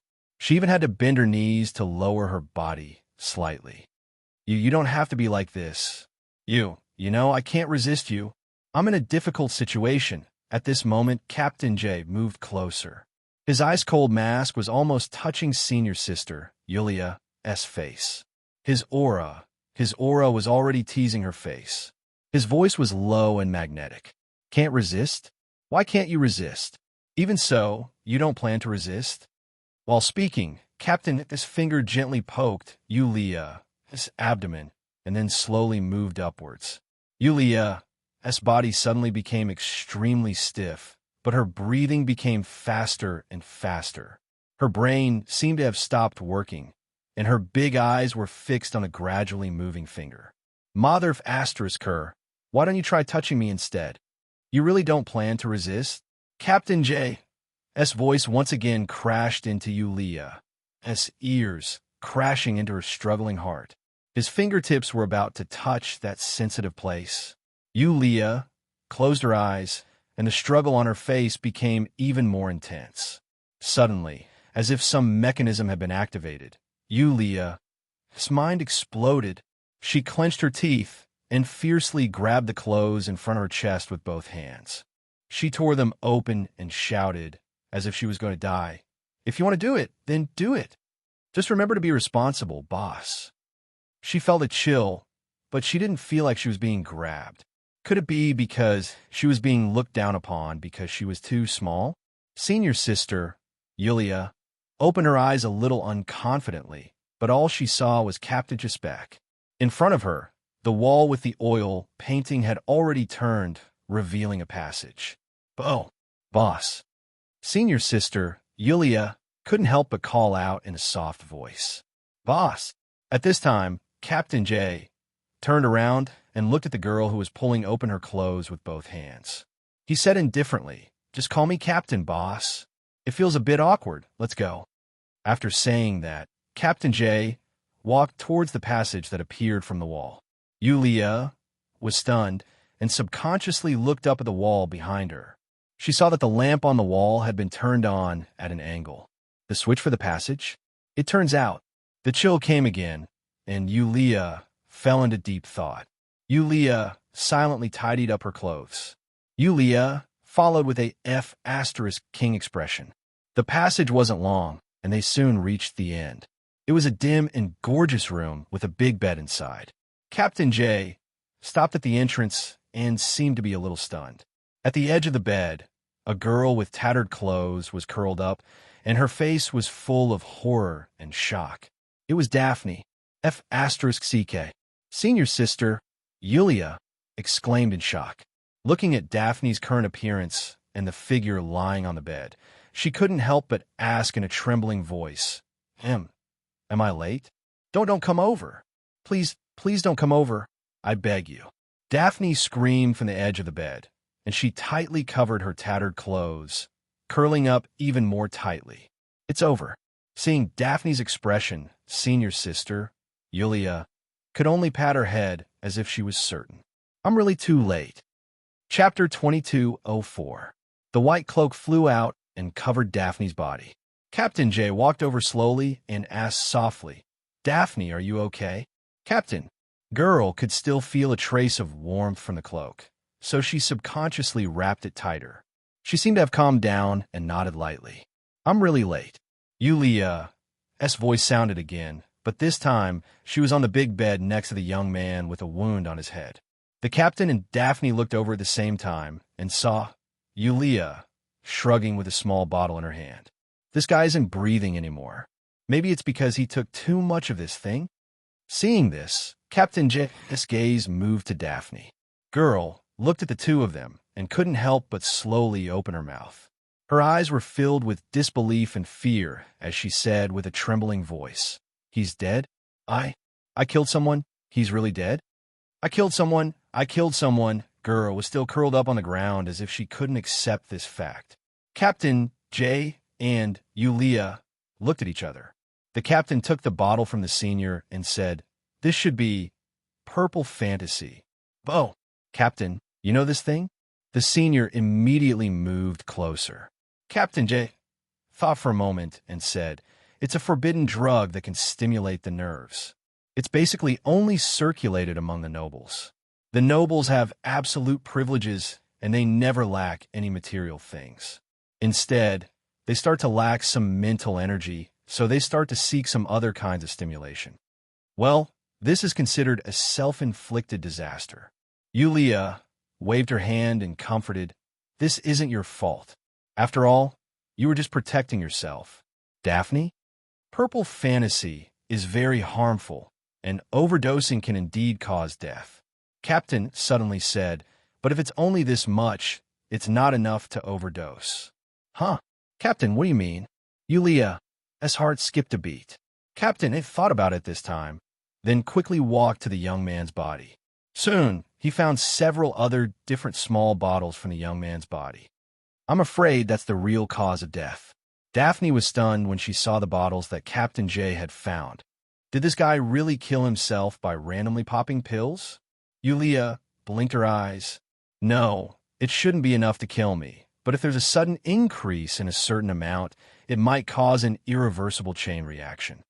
It wasn't me. Daphne lowered her head and murmured something. She seemed to have relaxed a little, but it was still manslaughter. "Don't think about it." Yulia slapped Daphne's head hard. "This guy's going to do something to you, and you're going to welcome him with open arms? Even a saint wouldn't be able to do such a thing, all right? Miss Yulia, don't be so wishy-washy. Pull yourself together," the senior quickly said. "Captain and I came here to save you. We didn't want to save a jinx who only knows how to cry." Daphne nodded silently. Commander J suddenly looked at the entrance and saw a figure rushing in. It was a purge knight with a weapon in hand. The purge knight's face was full of shock and anger. When he stepped into the secret room and saw the environment in the room, he was so shocked that he lost his ability to react. Captain J raised his hand, and a poker card instantly shot out. The poker card directly nailed into the purge knight's throat. The purge knight's face was still filled with shock and anger. He subconsciously reached out to pinch his throat, but his carotid artery was cut open by the poker card, and blood was gushing out crazily. Puff! The purge knight fell to the ground in despair. Senior Yulia widened her eyes and exclaimed in a low voice, "Poker cards can really kill people." "Captain, have you ever gone to the police station to record your ability?" "What's the police station?" Captain J's eyes were calm. "The world government only has the purge knight under its jurisdiction. The other is the army, which is a violent organization." "I'm just kidding." Senior Yulia blinked her big eyes, and her voice was so sweet that it could kill a person. "He's injured," Daphne exclaimed. There were indeed several wounds on the back of the dead purge knight, and they didn't look shallow. At the same time, a beam of light suddenly shot out from the passage. Seeing this, Captain's eyes narrowed, and he raised his arm again. 3 poker cards flew out at the same time and knocked the beam of light to the side. The beam of light pierced into the floor. It was a beam of light, a lightsaber. At the same time, several figures appeared at the entrance of the passage. "Senior!" Yulia yelled in pleasant surprise. At the entrance, Madanzo chuckled and said, "It seems quite lively here." The young man was dragged down from the bed and kicked to the corner. The person who kicked him was the noble deacon, Babalia. "This guy is lucky to die like this." Babalia snorted coldly and returned to Madanzo's side, staring at the captain of the dream circus vigilantly. The lightsaber he threw out was knocked away by the opponent's poker cards. This skill wasn't something that ordinary people could do. The key was that he had seen the poker cards, and they weren't specially made. They were indeed the most ordinary poker cards. This was F*King too much. Assassinating a pure-blooded noble is a capital offense, and you guys are still in the mood to do it. Aren't you going to run away? Madanzo asked calmly. Impersonating a noble is also a capital offense. You're the same, right? Captain J replied with a smile. Our young master is a real noble. He's the noble Count Decria. This dead guy is the impersonator. Babalia snorted coldly. If you continue to offend us, we can only kill you. Captain J shrugged and looked at Madanzo meaningfully. Then he said coldly, It seems that we're in the same boat for now. Metatro chuckled and said, Isn't that so? If we leave this airship, we can only smash ourselves to death. Mr. Captain, do you have any good ideas? Captain J shook his head and said, It's not easy to take control of this airship, especially when this unlucky guy is dead. The leader of the Purge Knights outside, is called Bismack. The loyal deacon beside you should have heard of this person before. Babalia, the powerful swordsman of the Golden Clan. Humph. If I wasn't injured, I wouldn't be afraid, even if it was Bismai. Babalia snorted coldly. Madanzo said, Mr. Captain, it seems that you did a good job of gathering information. Captain J said casually, we are artists who travel around the world, and we will naturally hear a lot of rumors. It's not too much to know some information about the Holy Land, right? Sir, do you have any good ideas? Leave it to me, Captain said. We just need to bring this noble back to life. Alive? Daphne looked at the young man's corpse in shock. A group of purge knights rushed into the dark room under the lead of their leader, Bismai. Mr. Count, what are you doing? At this moment, Count Decria was sitting on the sofa tiredly. Maiden Daphne's face was pale, and she was massaging Count Decria, shoulders with fear on her face. Humph! Bismai, what are you doing as a purge knight? A yell sounded. We didn't even know that an assassin sneaked into the airship and almost killed the young master. Bismai looked over and saw Babalia carrying a corpse with a cold expression as he walked out from the side. Babalia? Didn't you? Bismai's frown deepened. He had received news that Babalia had escaped and released a few criminals locked up in the prison cell. However, he did not expect that things would take such a turn that he was somewhat dumbfounded. Mr. Count, why are these prisoners here? Bismai suddenly waved his hand and pointed. Madanzo and Senior. Yulia were playing cards on a small bar not far away, and they seemed to be having a lot of fun. Caliana was standing next to them with a nervous expression. Hearing this, Madanzo, who was about to play cards, waved her hand and greeted everyone. These two have already pledged their loyalty to the young master, Babalia said calmly. If it weren't for them, this matter wouldn't have been resolved. They have contributed greatly, so don't be rude. Bismai didn't move. The purgers all followed Bismai's lead. Seeing that he didn't move, they had no choice but to stand guard at the side. Humph! Babalia, not long ago, you and this person pretended to be nobles. I don't believe your words, Bismai said in a low voice. Assassin? Assassin, unknown origin. Mr. Count, let me investigate this matter first before making a decision. Enough. The young man on the sofa suddenly shouted in a deep voice, Have you guys had enough? Can't you give me some peace and quiet? If you anger me, I'll kill all of you. Count. Bismarck took a step forward and called out. Bismai, how dare you? The youth stood up and raised his right hand. On the back of his hand, a bright golden coat of arms slowly appeared. A noble coat of arms. Bismai's expression changed slightly, and he immediately lowered his head. A person could be fake, but a noble coat of arms couldn't be faked. It had more credibility than a noble coat of arms. Bismai lowered his head, and the purge knights behind him could only kneel down in fear. The youth took a deep breath, as if suppressing the anger in his heart. Babalia, deal with this matter properly after you go out. Get out of here. The rest of you, stay and serve me. Commander Bismai, shall we go? Babalia had already arrived in front of Bismai and said indifferently, This subordinate shall take his leave. Bismai gritted his teeth and replied in a low voice. The dark room was no longer dark. Instead, it was quite bright. Madanzo came in front of the youth curiously and carefully looked at his face. She clicked her tongue in wonder and said, Don't say anything. I know what you want to say. As a magician, it's not too much to be able to disguise yourself, right? You can even make a noble coat of arms. Isn't that too much? The youth. Captain J shrugged, rubbed his left hand on the back of his right hand, and then tore. He tore off the noble coat of arms and threw it on the table. Sticker? Madanzo curiously picked it up and studied it carefully, but she couldn't figure out what it was. Daphne, on the other hand, looked at Captain J with admiration.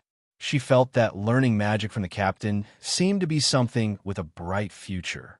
It was a pity that the stick to train her hand speed had been left behind at the circus camp, and she couldn't bring it with her.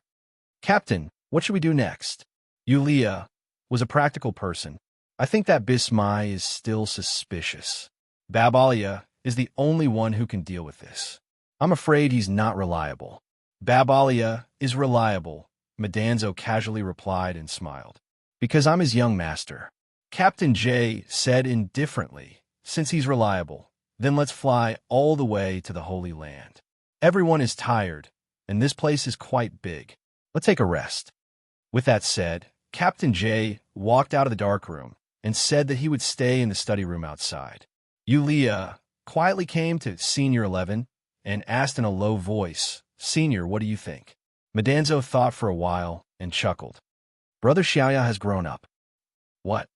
Yulia frowned and said, Senior, this is not Brother Xiaoya. They are the protagonists here. Madanzo said again, they have grown up, and they are more and more difficult to deal with. TSK, Z, is cuter. Senior 11 thought for a while and said, Senior, do you still want to play cards? Yes. Are they playing again? Kaliana looked at these two in disbelief.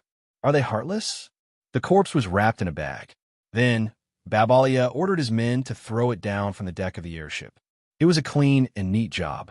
Bismack walked over with two purge knights with an expressionless face.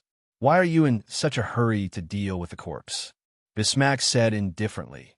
We still don't know the origin of the assassin, but we can find a lot of clues from the corpse. I know what to know, Babalia said indifferently. Young Master asked me to be in charge of this matter, so you don't have to worry about it. You just need to be responsible for protecting Young Master. Bismack was silent for a while and said slowly, I told the medic to come and treat your wounds. Thank you. Babalia nodded. Bismack left with his men. In the passage of the airship, a subordinate walked quickly to Bismack and said in a low voice, Sir, this matter is too strange. The Count's behavior, don't talk about the matters of the nobles in private, Bismack said expressionlessly. But the subordinate gritted his teeth and said in a low voice, they were so anxious to get rid of the corpse. I think the corpse's figure is similar to the Count's. Shut up. Bismack suddenly shouted with a dark expression. That's a real noble's coat of arms. When it appeared, didn't you feel the tingling of the loyalty mark in your body? The burning sensation. Even a royal family can't do it. Chapter 2205. The Holy Land, Immaculate City. In the sky above the bustling capital, airships were flying from north to south, east to west. It was as if all the wealth in the world had gathered in the Holy Land. Even Count Decrea's airship wasn't that obvious among the many airships. In the airspace, specially used for parking airships, there were a few airships that caught people's attention. They were as huge as an aircraft carrier in the sky. That's St. Heavenly Song, and that's Lesia. They're both royal airships. On the deck, Babalia was explaining the shock in front of him. Of course, the royal airship is unique. However, our young master's airship isn't bad either. It's from the same manufacturer as these royal airships. You can imagine its performance. Yulia blinked her eyes and complimented him before losing interest. Should she talk about the spaceship that was as huge as a planet that she saw in the dimensional crevice before? The airship was about to land. They were more focused on the majestic capital of the Holy Land in front of them. Captain, who was disguised as Count Decrea, was nowhere to be seen. Madanzo looked around and saw that Captain J was standing at a higher point of the airship, looking into the depths of the Holy Land alone. At this moment, Babalia quietly came to Madanzo's side. Young Master, since we've arrived at the Holy Land, are we still going to allow someone to impersonate you? Don't you think it's interesting? Madanzo said calmly. Since you said that I have a lot of enemies in the Holy Land, then let's make them unable to find me. Young Master, you mean? Dabalia seemed to have understood at once. He revealed a meaningful look. Not long after, there was a special shuttle that brought the nobles on the airship to land. After landing, Bismai led a group of Purge Knights to say goodbye. The Purge Knights protected all the nobles, but they didn't belong to any nobles. Since Count Decrea had safely returned to the Holy Land, they naturally had to report back to the headquarters. Well then, my lord, farewell, Bismai said politely. I hope I'll have the opportunity to escort you again in the future. Goodbye. You guys have done a good job this time, Jay said calmly. I will send a letter of commendation to the knights. Bismay nodded, bowed, and left with his men. He was not surprised by the letter of commendation, even if it was a letter of commendation from a noble, which could help him in his career. Right now, he only wanted to leave this Count de Cray, who seemed to be shrouded in a layer of fog. At this time, an extended version of a carriage slowly drove in front of everyone. This was the carriage that Babalia had told the ground to prepare before they landed. "Young master, let's go home first." Babalia whispered into Madanzo's ear. "Get ready. We don't have much time left." As for the people from the fantasy circus, they were being picked up by another group of servants. The performers of the circus would soon be treated as gifts and transported to the designated place to participate in the princess birthday banquet. Tonight, it was like walking into another freedom city. The prosperity of the Holy Land gave Daphne this illusion. Indeed, the construction style of the two cities was completely different. When Daphne first saw the moving circus, she was shocked. However, right now, compared to the airships in the sky and the huge machines on the ground, the moving circus didn't seem too shocking. Girl stuck her head out of the extended version of the carriage and clicked her tongue in wonder along the way. "What is that?" At this moment, Daphne suddenly pointed at a notice board on the street. I saw that along the way, many of the notice boards seemed to have similar things posted on them. There were portraits of both men and women. There were even portraits of their backs drawn on some of them. "Bounty posters," Babalia said calmly. "They're the most wanted criminals in the Holy Land. As long as the bounty posters are not removed, it means that the criminals haven't been caught." Daphne was shocked. This is the so-called Holy Land, the headquarters of the pure-blood nobles. There are really people who dare to commit crimes here? That's why the Holy Land issued a bounty. Babalia snorted. The people on the bounty posters have committed crimes that can be sentenced to death 100 times over. What did this guy who can only see his back do? Senior sister, Yulia, suddenly asked. "From what I see, this guy seems to be at the top of the bounty list. That strange bandit clown." Babalia's expression became serious. "This guy has robbed a lot of nobles. A few years ago, strange bandit clown even snuck into the palace. I heard that he calmly left. Since then, strange bandit clown has become the most wanted criminal in the Holy Land." Hearing this, Senior Yulia couldn't help but take a few more glances at the poster.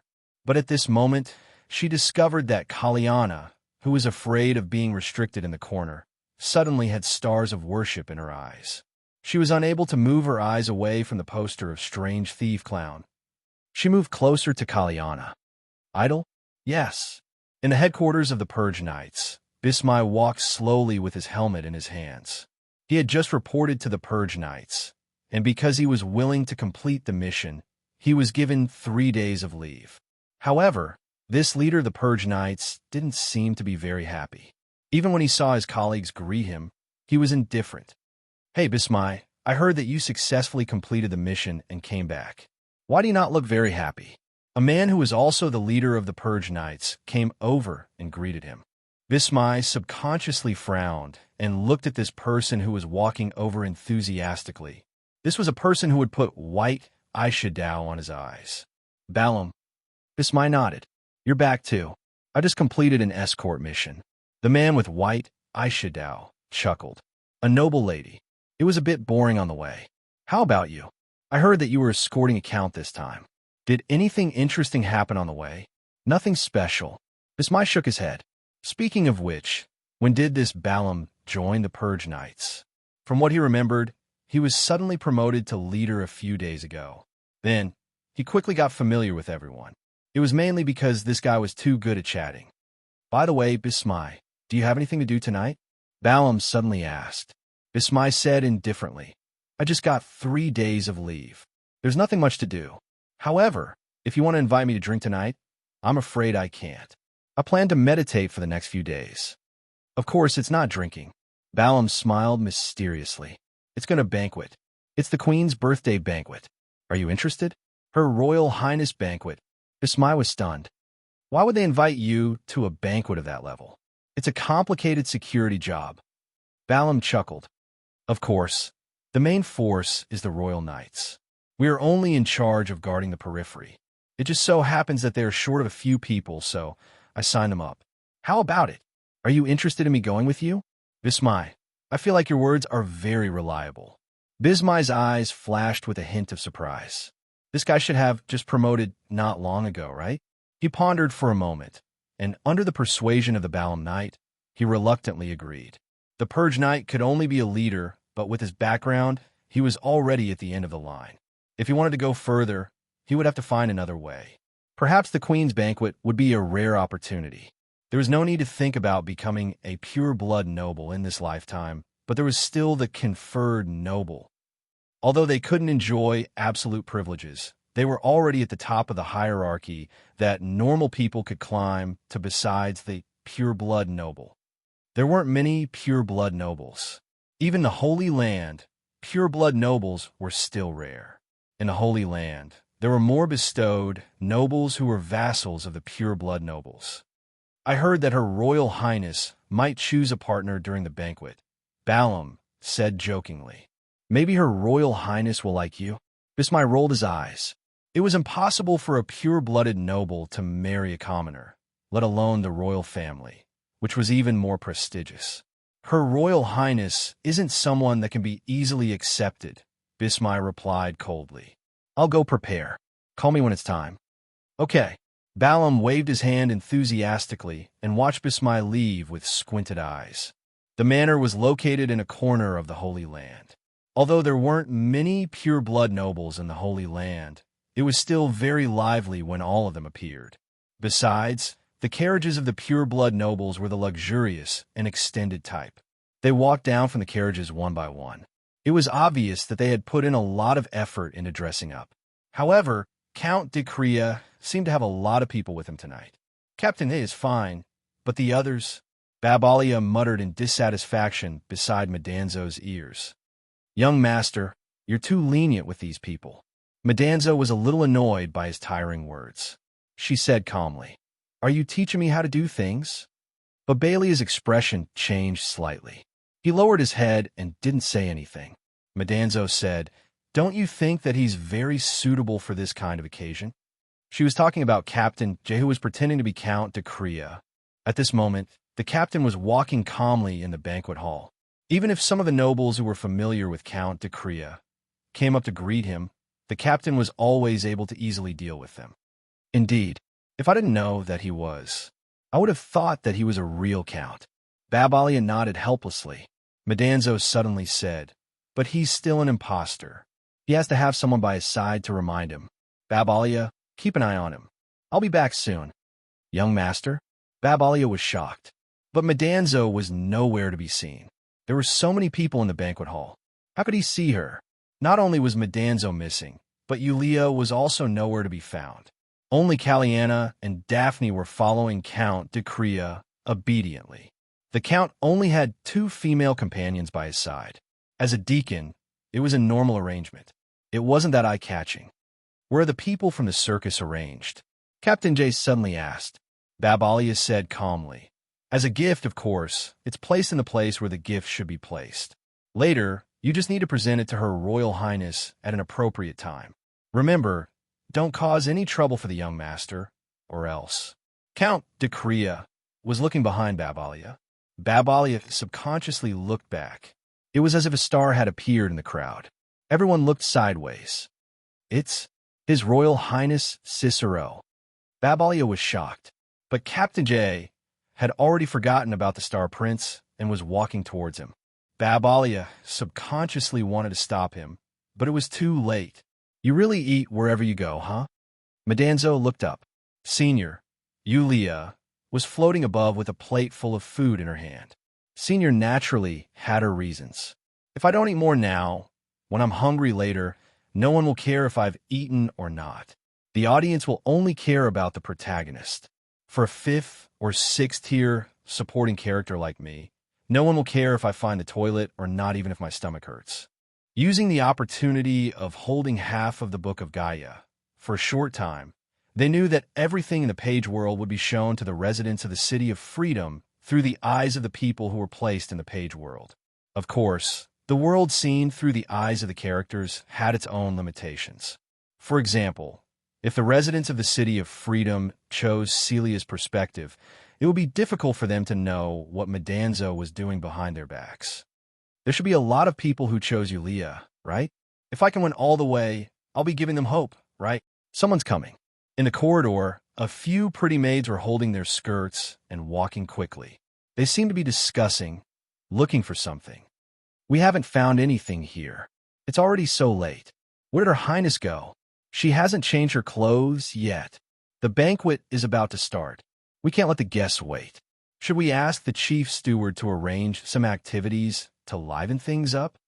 It seems to be already arranged. Let's go over there and look. Hey, where did Angelica and Lisa go? I'm so worried. The maids ran off into the distance. Madanzo jumped down from Yulia's back and rubbed her chin. Her Highness Angelique? It doesn't feel like Littleya. Could it be that I'm wrong? Say, Senior. Senior's sister, Yulia, suddenly exclaimed in a low voice. She reached out and pointed at a corner of the courtyard. Quick, quick, quick, look. It's that guy. Madanzo instinctively looked over. In a corner of the courtyard, a young man with long silver hair was sitting leisurely on the roof of the pavilion. It was the silver-haired young man who emerged from the body of the Wraith Emperor, Kaz, in the Wraith Realm after being blown apart. At this moment, the silver-haired young man on the roof of the pavilion seemed to have sensed something. He lowered his head, and his gaze met with Madanzo and her senior. Instantly, the silver-haired young man jumped down from the pavilion and walked toward the two of them. Chapter 2206. The first time they saw the silver-haired young man was in the Wraith Realm's book page, but at the time Madanzo and Yulia weren't at the center of the scene. They only saw this silver-haired young man walking out from the Wraith Emperor Kaz's armor from afar. They felt like this silver-haired young man was the true final boss of the Wraith Realm, but not long after he appeared, he mysteriously disappeared. Both Madanzo and Yulia couldn't figure out the silver-haired young man's background. Could he be a book page character like Kaz, Qingtian, or perhaps Gamma, or perhaps something else? Which family are you from? Finally, the silver-haired young man walked in front of them and asked with an easygoing tone, "Why did you come here?" To find a washroom. Yulia quickly answered, "I couldn't find it." "So that's how it was." The silver-haired young man smiled. "And here I thought you were planning something." "The washroom is over there, thank you," Madanzo nodded, then gestured for Yulia to leave with her. This silver-haired young man wasn't easy to deal with. "Wait a minute," the silver-haired young man asked again. "You still haven't told me which family are you from, Count de Crea?" Madanzo quickly answered, "We came here with the Count de Crea." The silver-haired young man nodded, then smiled. "It's fine. You can go now. Return to Count de Crea's side and send my regards. May I ask how we should address you?" Yulia was surprised. "You don't know who I am?" The silver-haired young man asked in surprise. Yulia smiled apologetically. "We know that you must be someone of noble status," the silver-haired youth chuckled. "My identity can't be considered noble. After all, in the end, I'm just an illegitimate child. However, if your family's count asks, just say that Huang sends his regards." "Famine?" Madanzo nodded silently. Then, she and her senior walked in the direction that the young man had indicated. At the very least, they had to walk in this direction until they were out of the young man's sight. Behind them, the silver-haired youth did not seem to care about this small interlude. Once again, he jumped onto the pavilion in the courtyard and continued to leisurely look at the stars in the sky. The man in front of him had a head of long silver hair. His entire body emitted a noble aura. His eyes were like stars, and there seemed to be something that separated him from the rest. Bestowed nobles didn't have the right to get close to this man. Only the pure-blooded nobles could get close to him. Only the pure-blooded nobles could talk to this silver-haired man. Prince Cicero was the greatest contributor to the prosperity of the human race together with Emperor Califar. He was the only prince recognized by the world government, and was above all the pure-blood nobles. Babalia was already too late to stop Jess' approach. Just as he was feeling anxious, Jess' leader had already stopped in his tracks. He stood in the crowd and sized up Prince Cicero, who was like a star surrounding the moon, from afar. Babalia instantly heaved a sigh of relief and quickly walked to the side of Jis leader. He warned in a low voice, "My young man has always hoped to become His Highness Cicero's student. Don't ruin His Highness Cicero's impression of my young master. Otherwise, I won't forgive you." He wants to be this person's student? Jay seemed to have heard something interesting. He suddenly chuckled and said, "Your young master really has great ambitions." Babalia snorted coldly and said, "Young master's ambitions aren't something a village man like you can understand." At this moment, Madanzo and Yulia came back from the crowd. Yulia suddenly asked, "Does this prince have a daughter called Gamma?" Babalia frowned and said, "Why are you asking this?" Yulia shrugged and said, "Nothing. I'm just curious. I don't think I saw her at Her Highness' birthday party." Babalia shook his head and said, "I heard that Miss Gamma was sent by the prince to study at a scholar's house. She hasn't returned to the sacred land yet. So, Gamma won't appear in this story for now." Yulia nodded and muttered, "But the relationship seems to be inherited." Babalia was confused and said, "What nonsense are you talking about?" The senior smiled and said, "I'm talking nonsense. All right, when I went to the washroom, I met someone. He asked me to say hello to Count Decria." "Who?" Babalia frowned and asked. Yulia said casually, "You didn't tell me who it was. He only said his name. Do you know Famine?" "What?" Babalia nervously grabbed Yulia's arm. Are you being rude? Or disrespectful? Tell me. Who exactly is this Huang?" "He is." Babalia looked serious and then lowered his voice. "He is the Prince of Famine. He is a real member of the royal family." "It's a prince." Yulia had some guesses. "According to the identity of Z in the last page world, wouldn't that be a family? If this was the background of Boss." "Young master, we missed a good opportunity." Babalia whispered in Metatro's ear, "If I knew that we could meet Prince Desolate, we would have gone to the courtyard. If we could have a good relationship with Prince Desolate, it would be no less beneficial for you than becoming a student of Prince Desolate. Although Prince Famine's identity is a bit taboo, he still has the right to inherit the empire." Babalia was really loyal. He focused on his master and did proper things. Madanzo couldn't help but blink. Was this the blessing of Count Decria, who had already died? This prince should still be in the courtyard. Yulia suddenly smiled and said, "If you go there now, you might be able to see him." Babalia shook his head. "Prince Famine doesn't like to be close to outsiders. It's already commendable that we can greet him this time. But if we use this chance to get close again, it won't be appropriate. After today's banquet, we should formally greet him." "Okay." Yulia shrugged and then said, "I also heard something just now. The main character of today's banquet, Her Royal Highness, seems to have disappeared. The servants in the manor are looking for her like crazy. No wonder Her Royal Highness hasn't appeared yet. I also feel a bit strange. But..." Babalia looked up and down at this female squeegee that he picked up from the fantasy circus in surprise and said in disbelief, "How can you encounter so many things when you go to the washroom? What do you do?" Yulia felt that she seemed to be a bit slender. She immediately laughed dryly and said, "Luck, luck."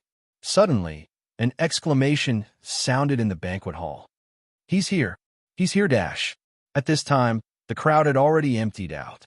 At this moment, in the empty space of the crowd, stood a confused, noble young man. The noble young man's face was slightly pale, and he looked at his feet with trembling. There was a delicate dagger stuck in the ground under his feet. The dagger nailed a card to the ground. "It's its clown. Strange thief clown. He's here. This is his mark. That damned thief. He has appeared again in the end. I thought that guy might have died after being quiet for a few years. I didn't expect..." The nobles in the crowd discussed animatedly. They gritted their teeth and wished they could give birth to the strange thief clown. They didn't know how many people this guy had offended in the past. The discussion gradually became chaotic, and the scene was a little out of control. At this moment, a handsome young man dressed as a knight suddenly shouted in a deep voice, "Quiet!" The voice alarmed everyone. Everyone looked over and saw a silver-haired man slowly walking out from behind the handsome royal knight. He came to the side of the frightened, noble young man. The handsome knight picked up the dagger and the card on the ground and presented them to Prince Cicero. "Your Highness." Their gazes fell on this world prince. After checking the two items, Prince Cicero slowly said, "Tonight, I will steal the most valuable treasure in the banquet. Are you ready? I'm coming." Sure enough, it's Clown's tone. A middle-aged noble immediately said angrily, 3 years ago, the same notice, the same tone. This damned bastard stole my precious Billy darling." Prince Cicero glanced at him coldly. The agitated, middle-aged noble shuddered and lowered his head, trembling. Prince Cicero raised the notice card in his hand and said calmly, "The handwriting on this is indeed similar. This dagger is also used by Clown. However, whether it's the real Clown or not, we don't know yet. Everyone, please check your belongings and see if you've missed anything." As he spoke, the prince immediately ordered the handsome young knight beside him to temporarily close the manor. He also asked him to call the purge knights who were patrolling outside for questioning. "Everyone, no matter if you are pure-blood nobles or bestowed nobles, stay where you are. This is the prince's order." The door of the banquet hall was already closed. The royal knights, who were more powerful than the purge knights, were now stationed in front of each door. The guests gathered in the center of the banquet hall and whispered about something. They were slightly uneasy. The main reason was that Clown had never failed before. Countless nobles had fallen in his hands. He even broke into the royal palace and left calmly in the end. The psychological shadow that this thief had brought to the nobles of the Holy Land was too great. Even though he had disappeared for several years, when he reappeared, the nobles were once again reminded of the fear of being led astray and unable to do anything about it. "I'm starting to understand why you treat him as your idol," Yulia whispered into Karyana's ear. This scared the half-elf girl, and she hurriedly said, "Quiet. If these nobles hear us, I'll be dead, even if I have 10 lives. Oomph. Since Prince Cicero is here, it's fine if that Clown doesn't show up tonight." Barbarius snorted and said, "Once he shows up, he won't be able to escape." Yulia said calmly, "Didn't you say that this Mr. Strange thief can enter and leave the royal palace as he pleases? It's not that I'm looking down on this manor, but it's not as important as the royal palace, right?" Barbaria was speechless. What will be the most precious treasure in tonight's banquet? Madanzo had already picked up his pipe. He felt that it was time for him, the detective, to appear. Could it be the princess? Yulia suddenly said, "Didn't the princess go missing before? This strange thief steals everything. Stealing a person isn't something new, right? Besides, in this banquet, who can compare to Her Highness, the princess, who is the main character of this banquet?" Hearing this, the admiration in Karyana's eyes couldn't be concealed. "He's so cool. At least, he hasn't succeeded yet." Captain J shook his head and said, "Strange thief, Clown, has always followed the principle of notifying first and then attacking. He won't break this principle. Since the princess's disappearance happened before the notice, it means that the strange thief, Clown, hasn't succeeded yet. I heard that Clown has never failed." Barbaria thought for a while and said, "Could it be that the princess has already received the information and is hiding in secret to break the legend of Clown never failing? The royal family is so boring." Karyana rolled her eyes and looked at the crystal chandelier on the ceiling. "Huh, is there something tied to it?" Everyone looked up. There seemed to be bundles of explosives tied to the crystal chandelier, and the fuses were already ignited. "Danger!" was all Babalia had time to shout. In an instant, a loud noise sounded, and a huge firework appeared in the banquet hall. Then countless sounds of whoosh, whoosh could be heard. A large number of fire arrows flew around the banquet hall before exploding one after another. They were actually gorgeous fireworks. The fireworks were brilliant, but the people were panicking and cursing. "Look!" In the air, a figure broke through the glass window above the banquet hall and jumped into the banquet hall. It was a slender guy wearing a black suit and a silver clown mask. He appeared. Strange bandit clown. In the chaos, a group of royal knights rushed forward. The guy in the black suit chuckled and threw out dozens of balls the size of fingertips. The balls exploded, and the banquet hall was instantly shrouded in pungent smoke. When the smoke gradually subsided, the guy in the black suit was already in the corridor on the second floor of the banquet hall. At the same time, the guy in the black suit was holding a woman by the waist. "I'm taking the treasure." The guy in the black suit chuckled. He raised his hand, and the weapon in his hand shot out a grappling hook. He grabbed the glass frame of the broken skylight, and then calmly went up. Seeing that the strange bandit was about to escape, Prince Cicero quickly pulled out the sword of the knight beside him and threw it out. The sharp long sword directly cut the rope of the grappling hook, and the strange bandit clown, who lost his balance in midair, was about to fall. But this Mr. Strange Bandit quickly adjusted his posture and landed safely. There was a large empty space in the banquet hall. The royal family had actually formed two circles inside and outside. "Put down the princess and surrender." The handsome young knight shouted at this time, "You can't escape. You want it? Then I'll give it to you." The guy in the black suit chuckled and threw the woman in his hand out without saying anything. The young man was shocked and hurriedly shouted, "Catch her highness." He quickly adjusted his position and finally caught the woman in his hands. He looked down and said, "Your highness, you're not frightened. She's not her highness." At the same time, the guy in the black suit had already pulled out a slender sword and broke through the royal knight's encirclement. This Mr. Strange Bandit quickly broke through the royal knight's encirclement and jumped into the crowd of guests. He also released some fireworks that could spin rapidly on the ground, scaring the crowd into chaos. "Catch him!" The young knight was furious. The banquet hall instantly became a chase ground between the royal knights and Mr. Strange Bandit. In the corridor upstairs of the banquet hall, the knights were chasing after him. However, Mr. Strange Bandit was too agile and it was difficult to catch him. At this time, a slightly short figure suddenly appeared in Mr. Strange Bandit's path. It was a silver-haired young man who was wearing a luxurious outfit and holding a sword. Mr. Strange Bandit, the clown, stopped. The silver-haired young man chuckled and said, "It seems that tonight's banquet has a good entertainment program. I'll also play. Children shouldn't play with swords." Mr. Strange Bandit also chuckled and took the lead to attack with his sword. The two instantly trembled. Their swordsmanship was quite exquisite, and it was difficult to determine the winner in a short time. "That's His Highness Baron." The nobles were shocked. His Highness has always been taught by the Holy Land's swordsmanship champion. "I didn't expect this, the clown, to be on par with His Highness in swordsmanship. The clown is a little lacking in strength. He's no match for His Highness." It seemed to be a noble who had some research on swordsmanship.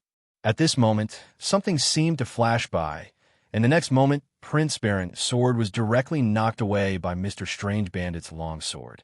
Prince Baron looked suspiciously at his hand that was holding the sword. When the sword was knocked away, his hand was slightly numb from the shock. Mr. Strange Bandit took the opportunity to break out of the window. The royal knights reacted and jumped out of the window to chase after him. A royal knight ran to Prince Baron in fear and trepidation. "Your Highness, are you hurt?" "I'm useless. I'm fine. You can go." Prince Baron shook his head. "Don't let him escape. If we can't catch him, it won't be fun." The royal knight froze for a moment, then nodded quickly and jumped out of the window resolutely. Prince Baron smiled and walked to the side. He picked up a poker card from the ground and casually looked at it in his hand. It was this poker card that suddenly shot out that first knocked away the sword in his hand, and then the sword was knocked away by Mr. Strange Bandit's sword. Upstairs, Prince Baron looked at the chaotic banquet below expressionlessly, and his eyes gradually became interested. "Then who could it be? I didn't hear that the clown has an accomplice." Chapter 2207. Most of the royal knights had already chased out of the banquet hall. At this time, the hall was already in a mess. The nobles were cursing. If it wasn't for the fact that this was the manor under the name of the princess and the royal knights were guarding it, the nobles would have made things difficult for them. "Do you think, clown, will be caught by the royal knights?" Kaliana asked uneasily, breaking the silence of the small group. But no one responded to her question, so Kaliana could only stand aside awkwardly. At this time, the leader of J was leaning against the corner of the banquet hall with his head lowered, as if he was thinking about something. At this time, Yulia quietly walked over and touched the face of J, the face that was disguised as Count Dacria. "What do you want to do?" The leader suddenly raised his head and asked. "Your face is dirty. Why don't you wipe it?" Senior sister, Yulia, said quickly. At this time, J's leader chuckled and said, "Why? Do you want to see if I'm the original J? I've been with you all the way here." "How can that be?" Yulia immediately rubbed her hands and then leaned against the wall. She stood side by side with the leader and whispered, "Leader, why did you save that strange bandit just now?" It was clear that no one had noticed the poker cards.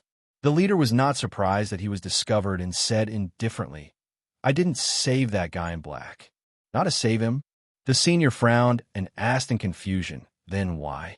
At this time, "Fire! Fire! Everyone get out!" There were exclamations. At this time, the fire had begun to spread in the banquet hall. The released fireworks had finally ignited the surrounding fabric. They couldn't stay in this place anymore. "Quick, where's Clown?" "He climbed up the tower. This time, he won't be able to escape." At this time, the royal knights sent people to completely surround the bottom of the tower. At the same time, a group of knights directly rushed into the tower. The thief in the black suit fought with the royal knights all the way to the top of the tower. In the end, the thief in the black suit had already reached the top of the tower, and there was no way for him to escape. "Prepare the annihilator!" With a furious shout, the royal knights surrounding the tower raised their weapons, aimed, and waited for the order to shoot. The noble guests had already escaped from the burning banquet hall. At this time, they had also come to the periphery of the tower, watching this exciting siege from afar. This was much more exciting than the games that the nobles usually played. "Surrender! You can't escape!" The leader of the royal knights shouted loudly. "Are you going to be killed by us on the spot, or are you going to surrender obediently and accept your trial?" On top of the tower, a thief in a black suit looked down at the crowd below. He suddenly chuckled. "Tonight's most precious treasure, I've already stolen. Guess what I've taken?" "He has already stolen it? He doesn't have anything in his hand. Don't listen to his nonsense. This is just a bluff to disturb our judgment." "That's right. The strange thief, Clown, has always been extremely cunning. Don't believe him. Knights, what are you waiting for? Hurry up and kill this damn guy. I order you as a pure-blood noble." The royal knights naturally did not have to obey the orders of the pure-blood nobles, but when there were too many nobles, it was difficult for them to withstand the pressure of the nobles. Moreover, they could indeed shoot in this situation. The handsome royal knight gritted his teeth, waved his arm, and shouted in a deep voice, "Shoot! Stop!" A figure walked out of the crowd. Seeing this, the royal knights lowered the weapons in their hands, because the person who came was Cicero, His Highness the Prince. He could always be the focus of the crowd. At this moment, he walked straight to the bottom of the tower and waved his hand to dismiss the royal knights surrounding him. "Your Highness?" The handsome royal knight's face was filled with astonishment. Prince Cicero suddenly sighed and looked up at the figure on top of the tower. He said helplessly, "Have you had enough? That's enough. Do you still want to hold this banquet?" His voice was not loud, but it could be heard clearly. The surroundings were dead silent, but no one knew what His Highness the Prince was talking about. The thief in a black suit on the tower was motionless at this moment. At this moment, another voice sounded behind the thief in a black suit. It was the voice of Prince Desolate. "I still suggest you stop now. Otherwise, if you really make Uncle Cicero angry, it won't be easy to clean up the mess." Prince Desolate had a smile in his eyes. He looked at the thief in a black suit, who turned around and said with a chuckle, "Sister Huang." The thief in a black suit was silent. After a moment of silence, he slowly spoke. His voice also changed. It was a female voice. "Uncle Cicero, I'm not surprised. What did you find out?" Hey. Prince Desolate said helplessly. "That sword was about to stab my heart. If it wasn't for my sword being hit by something and deflecting your attack, wouldn't I be holding a funeral right now? In the entire Holy Land, the number of people who want me to die can be counted with one hand. Am I right, Sister Huang? The thief in a black suit chuckled and then retreated. She jumped back and directly jumped down from the tower. While everyone was exclaiming, the rapidly falling figure had already adjusted her posture in the air and finally landed steadily on the ground. At the same time, she took off the mask and hat on her face. Her bright golden hair scattered, and after the mask was taken off, a face that could captivate all living things was revealed in front of everyone's eyes. The woman was noble, mysterious, and cold. She had dark purple lip gloss on her mouth and revealed a faint smile. Uncle Cicero, good evening. She looked at His Highness in the crowd and said with a smile. Prince Cicero shook his head with a helpless expression. Your Highness, is it really Her Highness the Empress? It's not Clown. Well, what is going on? Could it be that Clown is pretending to be Her Highness the Empress? Clown is best at disguising. Don't be fooled. Amidst the discussions, the woman slowly raised her arm. The back of her hand was exposed, and a golden emblem slowly emerged. Under the dazzling light, the discussions instantly stopped. Not only did the nobles fall silent, but they also knelt on the ground. This was the real royal emblem, which could make the pure-blooded nobles acknowledge and revere it. This is just a show before the banquet starts, the woman said calmly. I'm very happy tonight. Thank you for coming. Now let the banquet officially begin. The banquet hall is too small. Let's celebrate here. As the woman finished speaking, a large amount of fireworks shot out from the surroundings of the manor, illuminating the night sky of the manor. At the same time, a large number of servants began to bring in all kinds of food and drinks. Soon, a large number of tables and stools were brought into the square under the tall tower. Musicians and dancers also entered the square. Everyone froze, as if they had just woken up from a dream. She's the Empress? In the distance, Senior Sister, Yulia, looked at the Empress who was surrounded by the young nobles in surprise. She rubbed her eyes subconsciously and looked at Captain J, who was beside her. Wasn't this woman the woman in the oil painting in the study room of Count Decrea's airship? Senior Sister had always thought that the Empress of this banquet would be little fairy Littleya, but this Empress obviously wasn't. That's right. Babalia nodded. Commoner, feel honored. This is the first Empress, Her Highness Angelique. How lucky are you to be able to see her as a commoner and attend her birthday banquet? Senior Sister, Yulia, secretly glanced at Madanzo and saw Madanzo lightly shaking her head, indicating that she would watch from the side for now. However, Babalia anxiously came to Metatro's side and quickly said, Young Master, Her Highness has appeared. You should also take action. Otherwise, if the children of other noble families were to beat us to it, our efforts during this period of time would be in vain. No rush. Madanzo shook her head and even smiled. I'm more interested in that prince. Of course, that Prince Huang as well. At this moment, Empress Angelique, who was surrounded by the crowd, suddenly shouted, Where is Count Decrea? That pleasant voice penetrated through. The expressions of the small group of people changed slightly at this moment, and they subconsciously looked in the direction of the Empress. At this moment, the Empress was already walking over with the crowd. Babalia's forehead couldn't help but break out in a cold sweat. The one who was playing the role of his young master was that village-like circus leader. Around them, there were so many nobles and royal knights. At this moment, the Empress finally arrived in front of them. Count Decrea, long time no see. Babalia's throat gurgled. While he was nervous, he saw the leader of J calmly walk out and greet her with impeccable aristocratic etiquette. Indeed, long time no see, Your Highness Angelique. Tonight is your birthday. I hope you're happy. The Empress stroked her hair, and her charming eyes were like silk. I heard that you specially prepared a birthday present for me. It's something I like. Where's that present now? If Your Highness likes it, you can watch it now. Count Decrea smiled and said, It's the performance of the fantasy circus. That's great. The Empress smiled. I'm looking forward to this joy. It's a pity that I don't plan to share this joy with others. Let's leave the circus for now. Decria, thank you for this present. I'm really happy. You come with me. Tell me, how did you find this circus that's hard to track? Jealous gazes were cast from all around, but they didn't dare to say anything. They could only stare angrily at this Count Decria, who was in the limelight. At this moment, under Babelia's horrified gaze, the leader of J calmly followed the Empress and left. Young master, I feel like we might be in big trouble, Babalia said with a trembling voice. Then let's prepare to run. Medanzo revealed a bright smile. Maybe we can even get to the top of the wanted list and become a man with more than one. 5 billion gold. Daphne didn't seem to hear Medanzo's bold words and only looked worriedly in the direction where the leader disappeared. Beside her, Kaliana didn't know what to do, but she took advantage of the moment when no one was paying attention to her and quietly walked into the crowd. She quickly lifted her skirt and shoveled under a table that was covered with a tablecloth.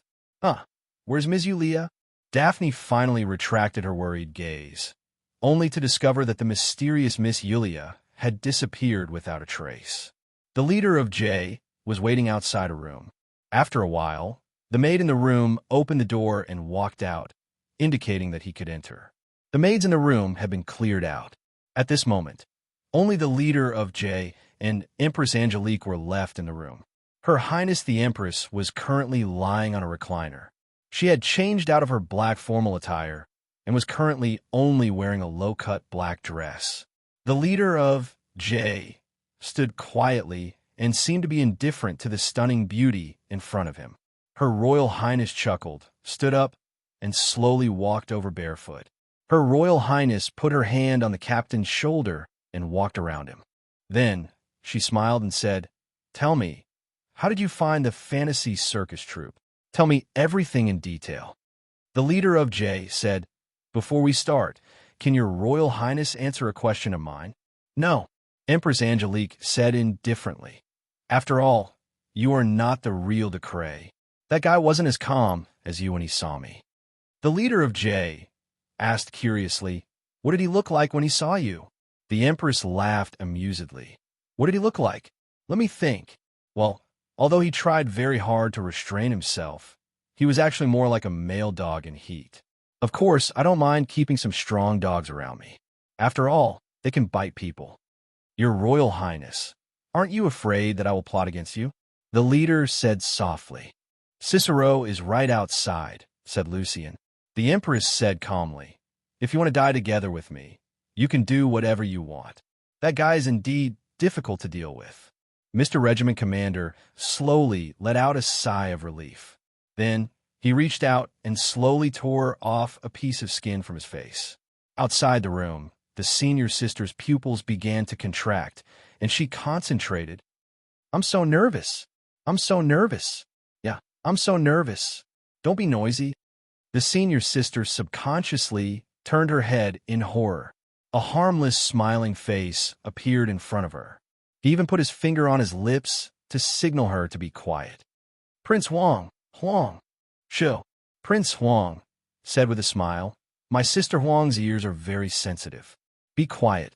Miss Stealthy going to the washroom." "What the hell is Miss Stealthy going to the washroom?" "Huh? Who is this person?" Prince Huang said coldly. Senior sister, Yulia, didn't have time to be surprised. She immediately looked over and saw that after tearing off the skin from Count de Craye's face, the leader was actually Qing Tian. Empress Angelique couldn't help but frown. Silently sizing up the head of the Qing Tian doll, she said in displeasure, "Where is Jay? Where is he? Tell him to come and see me. He doesn't dare to see me." With that said, Empress Angelique smashed the wine cup in her hand onto the ground.